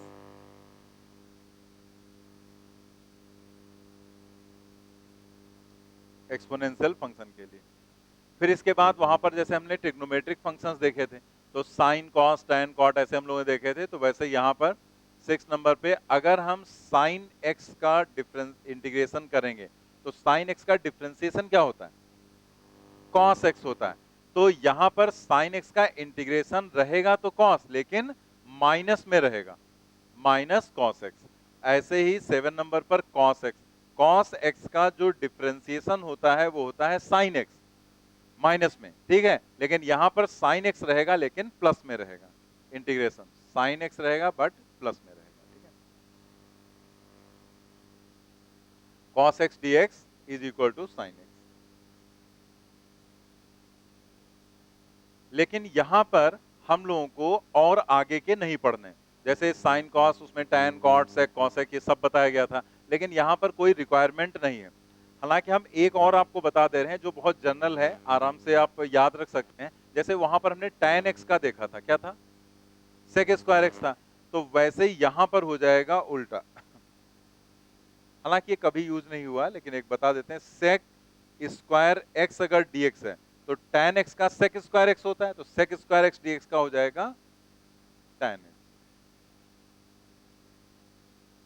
लेकिन अगर देखा जाए तो हमने देखा है कि आपके लेवल में, मतलब नीट लेवल में, जो अभी तक फॉर्मूले यूज हुए हैं वो सिर्फ ये वाले, पहला, दूसरा, तीसरा, ठीक है, सिर्फ ये तीन ही फॉर्मूले ज्यादा यूज हुए हैं। कोई भी क्वेश्चन देखेंगे इन्हीं तीन फॉर्मूलों का यूज हुआ, या फिर कॉन्सेप्ट पढ़ते समय आगे कुछ जगह पर जरूरत पड़ती है 6 और 7 नंबर की, ठीक है। लेकिन टिक मत करो, याद सब करना है, ठीक है, फटाफट टिक कर लिए, याद सब करना है, क्योंकि ये बेसिक फार्मूले, कभी भी कुछ भी यूज कराया जा सकता है। अब वो ये थोड़े कहेगा कि देखो पहले हमने ये यूज कराए थे तो आगे भी हम यही यूज करेंगे, ठीक है, आगे भी यही यूज करे इसकी कोई गारंटी तो है नहीं, कुछ बदल कर भी यूज किया जा सकता है। तो आपको यहां पर याद सब रखना है। बस मैंने आपको ये बता दिया कि ये तीन और ये दो, इन्हीं का अभी तक यूज हुआ है, और कोई फॉर्मूले इंटीग्रेशन के यूज नहीं हुए, लेकिन हमें याद सब रखना है क्योंकि सब बेसिक फॉर्मूले हैं, कोई भी फॉर्मूला आपसे यूज कराया जा सकता है। तो इसी बेसिस पर हम यहाँ पर कुछ और फॉर्मूले यहाँ पर लिख दे रहे हैं जिन फॉर्मूलों का यूज कराया जा सकता है। अच्छा, एक चीज पहले और बता दें कि जैसे यहाँ पर जो हमने फॉर्मूले यूज किए हैं, तो अगर कोई मैथमेटिक्स की बुक देखेगा तो वहां पर थोड़ा सा इसमें आपको चेंज मिलेगा एक। तो ये मैं इसलिए बता दे रहा हूँ, जैसे मान लिया तुम्हारे घर में कोई भाई बहन है तुम्हारा मैथ वाला, ठीक है, तो मैथ वाले अपने आप को बहुत होशियार समझते हैं, ठीक है, हम भी मैथ वाले तो मतलब उनका अपना अलग ही एटीट्यूड रहता है। ये अलग बात है कि बाद में बीटेक करके वो बीटीसी करते हैं, तो ये अलग चीज है कंडीशन, बट चल ठीक है। तो ये जो यहाँ पर कंडीशंस हैं, तो ये जब मैथ में आप पढ़ते हैं तो वहां पर इसमें एक कांस्टेंट लगा दिया जाता है सी, सबका एक कांस्टेंट जोड़ देंगे सी, तो ये सभी फॉर्मूले में रहेगा कांस्टेंट, लेकिन हमने नहीं रखा।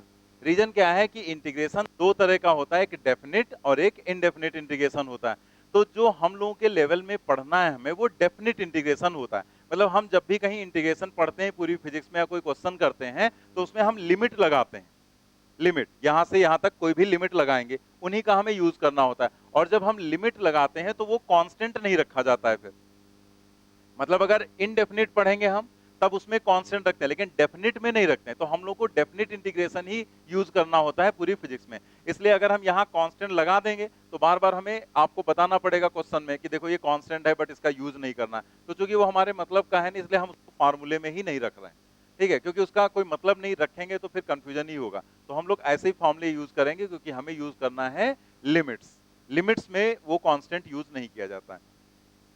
अब एक चीज आप और देख लो यहाँ पर कि जो ये फॉर्मूले हैं इनमें अगर कुछ चेंज कर दिया जाए तो थोड़ा सा हमें एक पॉइंट याद रखना है जिसका यूज कराया भी गया है, वो हम अलग से नोट में लिखवा दे रहे हैं। अगर यहाँ पर ये जो फॉर्मूला है स्टार्टिंग वाला x to the power n वाला, वो फॉर्मूला अगर आपके सामने ऐसे आ जाए x to the power a,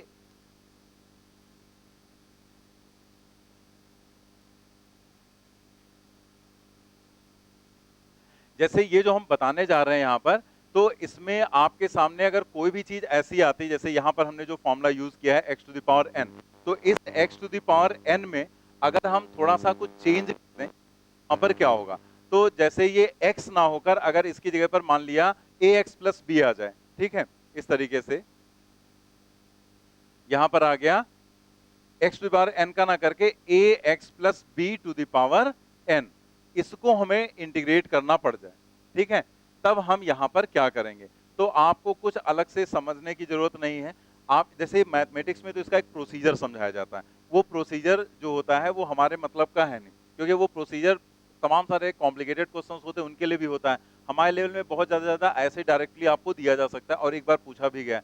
तो हम इसमें क्या करेंगे, जो x के साथ है, x के साथ क्या लिखा है a, तो उसको हम 1 अपान में यहां पर लिख देंगे पहले ही। जैसे डिफरेंशिएशन में हम मल्टीप्लाई करके लिखते हैं, इसमें 1 अपान में लिखेंगे, और फिर जैसा x to the power n का फॉर्मूला होता है वैसे इसको हम करेंगे। x to the power n का मतलब x to the power n plus 1 upon, तो वैसे यहां पर लिख देंगे ax plus b to the power n plus 1 and divided by n plus 1। तो इसको हमने प्रोसीजर की बजाय सीधे फार्मूले की तरीके से बता दिया। तो ये आप आसानी से याद रख सकते हैं, क्योंकि इसमें कुछ अलग से याद ही नहीं करना। x to the power n का होता है n plus 1 upon n plus 1, तो वैसे यहां पर लिख दिया x plus b to the power n plus 1 upon n plus 1। बस इतना याद रखना है कि जो x के साथ है उसको हमें 1 अपान में रखना है। जैसे हम एक तो और बताते हैं आपको, जैसे यहां पर पीछे हमने पढ़ा ये x to the power n फिर 1 अपान x, तो ऐसे ही हम यहां पर अगर दूसरा फॉर्मूला देखें तो 1 अपान x की बजाय ax प्लस b हमने लिख दिया, और यहां पर हमने लिख दिया dx। तो आपको पता है 1 अपान x का क्या होता है, log x। तो यहां पर भी वही हो जाएगा, बस जो x के साथ है a लिखा है ना, तो उसको हम 1 अपान करेंगे और आगे हम लिख देंगे log ax प्लस b, और यहां पर बेस हो जाएगा e। जैसे मान लीजिए ex वाला लिखा हुआ है, तो सब ऐसे रहेंगे। अगर हम e to the power x की बजाय लिख दें e to the power ax plus b और इंटू dx, तो हम x के साथ जो है वो है a, उसके हम 1 अपान में रखेंगे और आगे वही लिख देंगे e to the power ax plus. ठीक है, ऐसे जैसे साइन का, कॉस का, टैन का कोई भी आप लिख लो यहां पर, तो हम सारे नहीं लिख रहे हैं, एक लिखकर आपको दिखाते रहे। जैसे साइन का है तो हमने यहां लिखा साइन, लेकिन x ना लिखकर हमने लिख दिया ax plus b and dx। तो आप वही काम यहां पर भी कर देंगे। ठीक है, यहां पर क्या करेंगे, x के साथ में क्या है a, तो आप लिखेंगे 1 अपान a और माइनस लगा देंगे, क्योंकि यहां पर माइनस भी आएगा ना, थोड़ा सही से लिख देते हैं। यहां पर माइनस भी आएगा क्योंकि साइन का माइनस कॉस x होगा ना, तो माइनस लगा दिया, और x की जगह पर x के साथ है a, तो 1 अपान a, और बाकी यहां पर आगे लिख देंगे कॉस ax प्लस b।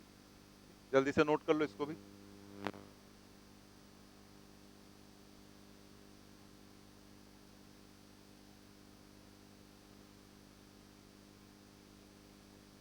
आपके यहाँ एक बार क्वेश्चन पूछा गया था करंट इलेक्ट्रिसिटी में, उसमें ये वाला यूज हुआ था, पहला वाला। ठीक है, तो जब आएगा वो क्वेश्चन तो हम आपको याद दिला देंगे कि यहाँ पर ऐसे कराया गया था।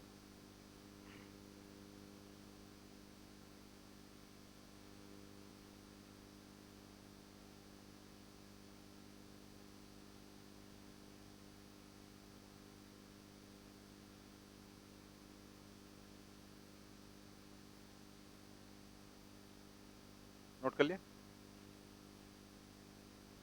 हम लोग बहुत ज्यादा एग्जाम्पल्स नहीं करेंगे, बस 3-4 एग्जाम्पल्स आपको कराते रहे इंटीग्रेशन में, क्योंकि इसमें जो चीज है वो हमें वहीं पर सीखना है, जो क्वेश्चंस है उसी में। ठीक है, तो यहाँ पर एक बार बस हम देख लेते हैं कि लिमिट वगैरह को कैसे सॉल्व करते हैं। 3-4 एग्जाम्पल्स हम लोग करेंगे छोटे छोटे, और बाद में फिर हम लोग सीधे क्वेश्चंस वहां पर करेंगे, उसी में हम लोग समझ लेंगे सारी चीजें, क्योंकि इसमें ज्यादा लेवल की ही नहीं गई, इंटीग्रेशन में यूज भी नहीं होती हैं, तो बहुत ज्यादा इस पे काम करने की जरूरत नहीं। डिफरेंशिएशन ज्यादा यूज हुआ, जितनी चीजें यूज होती हैं सारी चीजें आपको वहां पर बताई गई। तो चलिए हम लोग आ जाते हैं यहाँ पर, कुछ एग्जाम्पल्स कर लेते हैं। नोट कर लिया ना, अभी नहीं किया?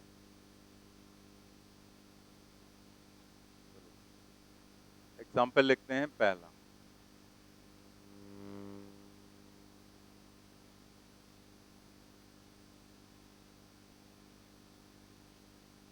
जैसे मान लिया आपको ये दिया गया है x square D x 1 to 5, इसको आपको सॉल्व करना है। तो हमारे पास x to the power n का फॉर्मूला है x to the power n plus 1, तो हम एक बार लिखकर पूरा दिखाते हैं। n प्लस 1 मतलब क्या लिखेंगे 2 प्लस 1, और नीचे भी वही लिखेंगे 2 प्लस 1। बाद में हम लोग डायरेक्ट लिखा करेंगे, ऐसे नहीं करेंगे। ठीक है, 2 प्लस 1 तो पता है ना सबको 3 होता है, तो हम 2 प्लस 1 अभी फॉर्मूले को देखकर हम जैसा होता है वैसा लिख रहे हैं, बाद में हम लोग 3 लिखेंगे, और फिर ये ब्रैकेट बनाकर जो अपर लिमिट है उसको ऊपर, जो लोअर लिमिट है उसको हम नीचे रखेंगे। देन आप देखो ये हो गया 3, तो ये तो कांस्टेंट है, तो इसको तो हम बाहर निकाल देंगे 1/3, एंड देन यहाँ पर क्या बचा एक्स क्यूब, और ये हो जाएगा यहाँ पर 5 और ये हो गया 1। फिर आप यहाँ पर क्या करेंगे, आप ये 1/3 तो ऐसे छोड़ दो, फिर आपको क्या करना है, ये जो यहाँ पर वैल्यूज दी जाती हैं वो x की ही तो वैल्यूज हैं। जैसे आप याद करो कि जब हमने ये लिखा था फंक्शन, तो वहां पर हमने क्या लिखा था, यहाँ पर x1 लिखा था, यहाँ x2, जबकि यहाँ क्या लिखा गया था, y। आप यहाँ पर देखो, ये देखो यहाँ पर y dx लिखा गया। तो जो d के साथ होता है वही यहाँ पर लिमिट में आता है। d के साथ में क्या था, x था, तो x1 और x2 कहां से स्टार्ट किया, कहां तक गए। तो मतलब हम ये कह सकते हैं कि ये x की वैल्यूज दी गई हैं कि x is equal to this value से इस वैल्यू तक हमें जाना है। तो यहां पर देखो इस एग्जांपल में ये एक तरह से x की वैल्यूज हैं कि ये 1 है और ये 5, 1 से चलना 5 तक जाना है हमें। तो हम क्या करेंगे, पहले अपर लिमिट को रखना होता है। अपर लिमिट क्या है, 5, यानी कि ये x इज इक्वल टू 5, तो x की जगह 5 रखेंगे, क्या बन जाएगा 5 क्यूब।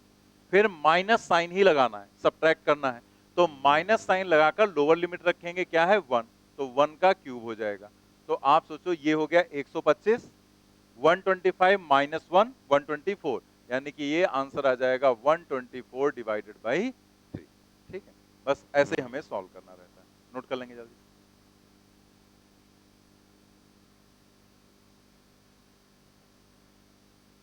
आप बैक पेज पे कर सकते हैं, पीछे एक पेज और होगा ना खाली, कर सकते हैं। बहुत ज्यादा कुछ करना नहीं, 2 3 4 एग्जाम्पल्स ही कराएंगे, बस ज्यादा।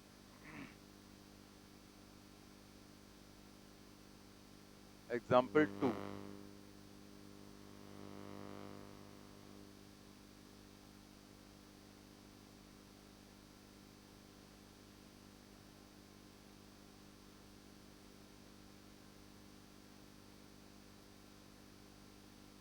अब जैसे ये आपको दिया गया, इसमें हमने फंक्शंस बढ़ा दिए, उसमें एक था, इसमें 3 फंक्शन कर दिए गए, और यहाँ पर 0 से 1 dx।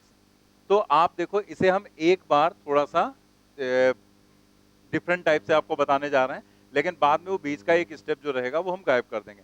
हम देखो इसे कैसे करने जा रहे हैं, इस ब्रैकेट को हम ओपन करने जा रहे हैं। इंटीग्रेशन का साइन जैसा है वैसे ही छोड़ दो, 1 0 ब्रैकेट में 3x² dx plus 2x dx plus 6 into dx। हमने क्या किया, dx को अंदर मल्टीप्लाई पर सिर्फ देखने के लिए कि एक्चुअल क्या हम कर रहे हैं। अब आप इसे इंटीग्रेट करेंगे तो आप यहां पर x² है, 3 कांस्टेंट है, तो जैसे जब किसी वेरिएबल के साथ कांस्टेंट रहता है तो जैसे हम उसे इंटीग्रेट कर रहे होते हैं, तो जैसे हम डिफरेंशिएशन में छोड़ देते हैं वैसे यहां भी छोड़ देंगे। तो 3 तो जैसे है वैसे ही आप छोड़ दो। फिर x² है तो हम लिखेंगे 2 + 1, तो डायरेक्ट लिख सकते हैं ना, x³ and divided by 3, 2 + 1 upon 2 + 1, और ब्रैकेट में रखना है सब, प्लस 2। फिर x की पावर यहां पर क्या है 1, जब कुछ नहीं तो 1 मान लेंगे, तो आप क्या करोगे 1 + 1 यानी कि 2, तो x² and divided by 2 and plus 6, dx का x हो जाएगा, dx का तो x होगा ना, सीधे सीधे जो पहला फॉर्मूला था, तो ये x हो जाएगा, और फिर यहां लिमिट रख देंगे 1 एंड 0। तो आप यहां पर देखो कि ये 3 और 3 कैंसिल और 2 और 2 कैंसिल हो गया। अब आप यहां पर क्या करेंगे, पहले अपर लिमिट रखेंगे, समझ में आ गया ना इतना, फिर आप अपर लिमिट रखेंगे, तो जहां जहां x है वहां 1 रख दो, तो जब आप 1 रखेंगे तो ये 1 क्यूब हो जाएगा, ये 1² हो जाएगा, और प्लस 6 इंटू 1 हो जाएगा, ये अपर हो गई लिमिट। और देन आप क्या करेंगे, माइनस साइन लगाकर लोअर लिमिट रखेंगे, तो जब लोअर रखोगे तो x की जगह 0, तो ये भी 0, ये भी 0, और ये भी, सभी 0 हो जाएंगे, x की जगह 0 रख दिया। अब आप सोचो यहाँ पर ये क्या है, 1 + 1 + 6, मतलब कितना आ गया, 8 आ जाएगा इसका आंसर। अब आप यहां पर 1 मिनट देख लो, फिर आप यहां पहले से एक बार नोट कर लो, फिर हम बता दो।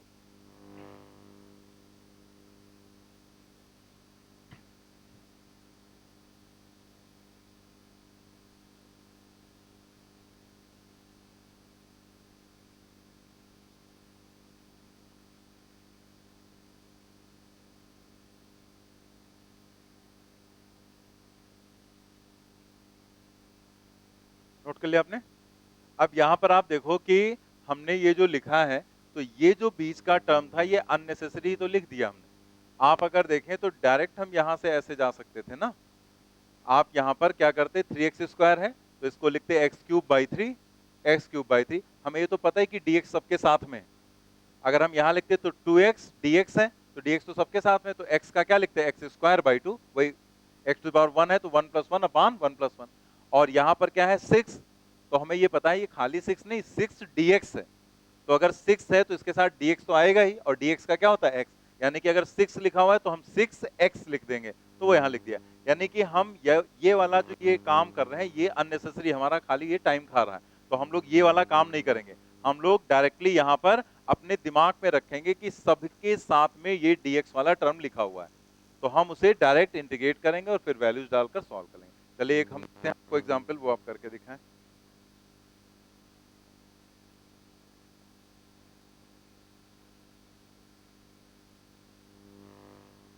Four x cube minus three x square, 4x cube minus 3x square बिल्कुल ऐसे सिमिलर है, और plus 2x plus 5, plus 2x plus 5, और यहां पर लिख दिया बाहर हमने dx, और लिमिट है 1 और यहाँ है 0, मतलब 0 to 1।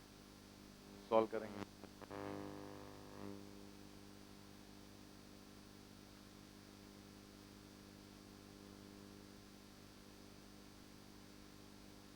सेवन, 7 आया आंसर। और किसी का है कुछ? 6, 6 आएगा, और 6, 6 आएगा। 6, 7, कुछ लोगों का 7 आ रहा है, कुछ लोगों का 6 आ रहा है। 6 आएगा, 6 ज्यादा लोगों का आ रहा है ना। 6 कितने लोगों का आया, और 7, 7 एक ही दो थे, हाथ नीचे कर। 6 आएगा आंसर, 7 नहीं आएगा।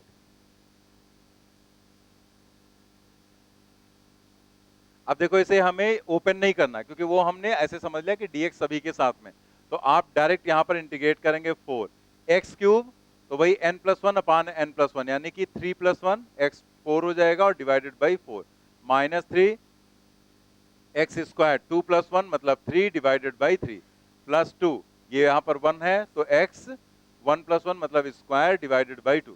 फार्मूले में वैल्यू रखनी है ना, n+1 अपान n+1, और कुछ कर रहे नहीं। और जस्ट यहाँ पर प्लस 5 है तो इसके साथ ये dx तो होगा ही, तो 5x रख देंगे बस।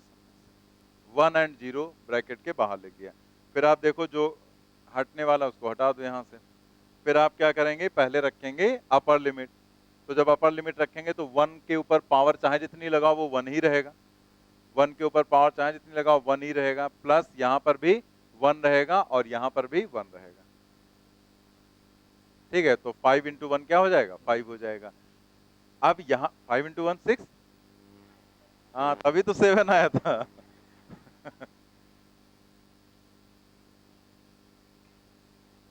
और फिर जब 0 रखेंगे तो 0 माइनस 0 प्लस 0 प्लस 0। ठीक है, एक दिन बता रहे हैं ना कैलकुलेटर का यूज मत करना कभी भी, कैलकुलेटर यूज करने पे फिर यही प्रॉब्लम होती है सर। ये यहाँ पर कैंसिल हो जाएगा, 5+1 क्या हो जाएगा, 6 आ जाएगा, आंसर आएगा 6।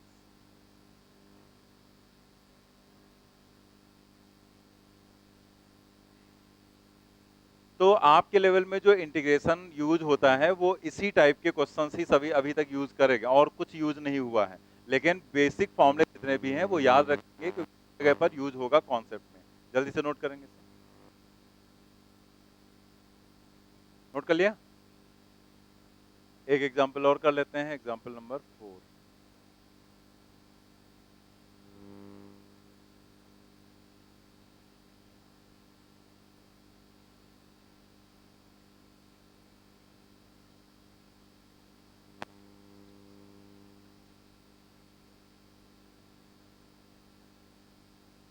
cos x dx minus pi by 2 से पाई बाई 2 तक, इसे हमें इंटीग्रेट करना।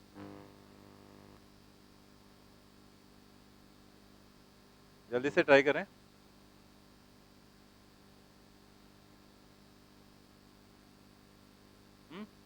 टू, 2 आएगा, 2 आ 2 और निकाला किसी ने, 2 आएगा, सही है, यहाँ पर 2 आ रहा है। ठीक है, तो आप यहाँ पर अगेन बिल्कुल वैसे करेंगे जैसे cos x का है, तो सीधे हमें पता है cos x का क्या होता है, sin x हो जाता है, तो हम यहाँ पर लिख देंगे डायरेक्टली sin x, और फिर बस जस्ट हमें लिमिट लगा देनी है π/2 एंड -π/2। आप यहाँ पर लिखेंगे साइन, पहले अपर लिमिट π/2, फिर आप माइनस साइन लगाएंगे और देन आप लिखेंगे साइन -π/2। आपको बताया गया था कि साइन माइनस थीटा क्या होता है, minus sine theta. Sine minus theta जो होता है वो माइनस साइन थीटा होता है। तो इसका मतलब ये माइनस बाहर आ जाएगा, कॉस से माइनस बाहर नहीं आता, क्योंकि cos minus theta cos theta होता है, लेकिन साइन और टेन से बाहर आ जाता है। तो ये माइनस बाहर आएगा तो हो जाएगा प्लस, और फिर यहाँ पर क्या आ जाएगा साइन π/2, और साइन π/2 मतलब साइन 90, साइन 90 की वैल्यू 1, तो ये भी 1 है, ये भी 1 है, तो 1 + 1 दैट इज इक्वल टू।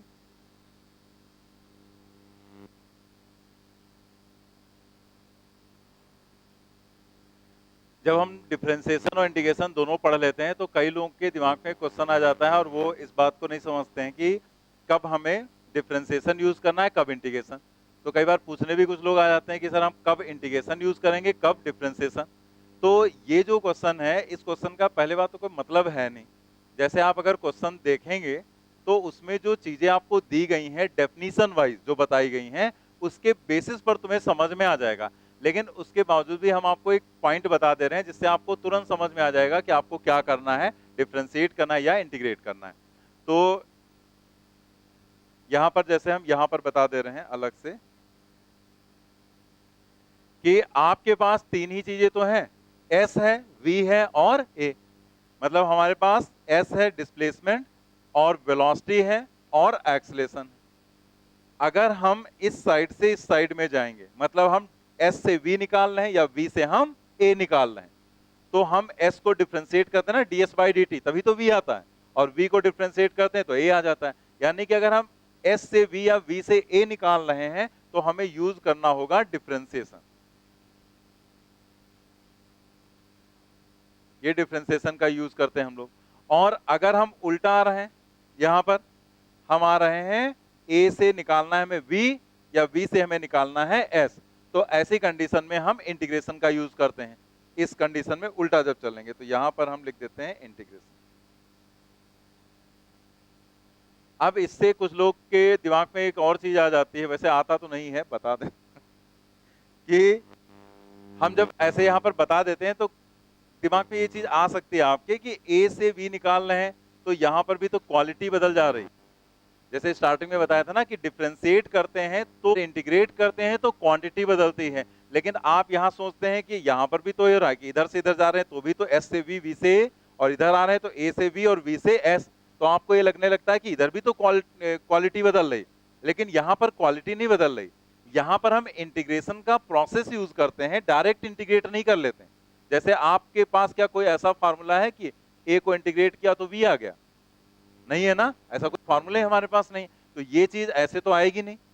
तो कैसे आएगी? जब आप इसे काम करेंगे यहां पर तो आपको ये करना पड़ेगा कि आपको अगर एक्सेलरेशन दिया गया है, मान लिया एक्सेलरेशन उसने 3t दे दिया, तो आप इसको पहले लिखेंगे dv/dt, क्योंकि आपको डेफिनेशन क्या बताई गई थी कि integration is the process of finding the function whose differential coefficient is given. ये डिफरेंशियल कोएफिशिएंट आ गया ना, this is equal to 3t। तो आप यहां पर इसे ऐसे लिखेंगे, देन आप dv is equal to 3t into dt लिखेंगे, और तब आप इंटीग्रेट करेंगे। डायरेक्ट कोई हमारे पास फॉर्मूला नहीं कि हम a को इंटीग्रेट करके हम v निकालेंगे, तो यहां इंटीग्रेट करेंगे। अब जब यहां इंटीग्रेट करोगे तो वेलोसिटी को इंटीग्रेट करोगे तो वेलोसिटी तो मिलेगा, टाइम को इंटीग्रेट करोगे तो टाइम ही तो मिलेगा। तो कहां क्वालिटी बदली? क्या बदल रहा है? क्वांटिटी। क्वालिटी में कोई चेंज नहीं आ रहा है। तो इसीलिए इंटीग्रेशन वाले प्रोसेस में यहां पर अगर हम देखें तो इसमें क्वालिटी यहां पर चेंज नहीं होगी, सिर्फ क्वांटिटी चेंज होगी। तो ये हमने ऐसे बता दिया कि अगर हम इधर से इधर जाएंगे तो हम डिफरेंशिएशन यूज करेंगे, और इधर से इधर जाएंगे तो हम इंटीग्रेशन का प्रोसीजर यूज करेंगे यहां पर। ठीक है, तो यहां तक हो गया हम लोग का, ये फिनिश हुआ इंटीग्रेशन। इसके जस्ट क्वेश्चंस बाकी रह गए, वो हम लोग अगले टर्न पे करेंगे, और नेक्स्ट जो टॉपिक है ग्राफ वाला वो हम लोग स्टार्ट करेंगे। ठीक है।